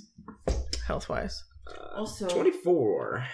I'd like to point out that we just fought Kudath, Technically, and all of 22. us looked super fucked up. And there are 3 I'm of still them. passing college, but I might take a pass-fail. So like 60, These 70 degrees. 60s? So you have like 3 times what they have for health. Yeah. Good. But I've taken like 40 Yeah. tonight. Like, that's the most I've taken in a long time. Right. You got in melee a little bit. Gross. Right. Melee. Right. So you guys start making your way downtown, walking fast. Mhm. Faces passing, you're homebound. No. You start carving your way through this horde of zombies with Aelor and Bess in tow, and your archer friend, who I can't remember her name off the top of my head. Are the guards still with us? The guards are still with you, trying to corral them. They're a little bit farther down, trying to keep them away from the side streets as best they can. And you would definitely see, like, farther down, there seems to be more of these guards. Oh, That's- would be nice. That seem to Right. be, like, trying to help you guys. Sure. Um, We're working towards a common goal here. right. Some of them do seem to be just Ware creatures in general, that haven't, hulked out and freaked out and whatnot. Sure. But they seem to be helping as well, as that you guys have common goals. Eleanor is the name of the half elf that's sniping up from up top. That's helping you guys. But anyway, Hopefully she'll hit some of the ones coming from behind you. Hopefully. right. But it is past 2:00, so I think that is what we'll end it for tonight. Unfortunately, we didn't make it as far as I was hoping, but that's okay.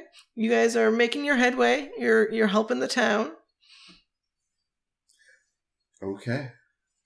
I think as I turn around and see these other creatures bounding across to me on the roof, I'm going to slide down the slope and begin, and hanging off the eave of the roof, begin climbing down.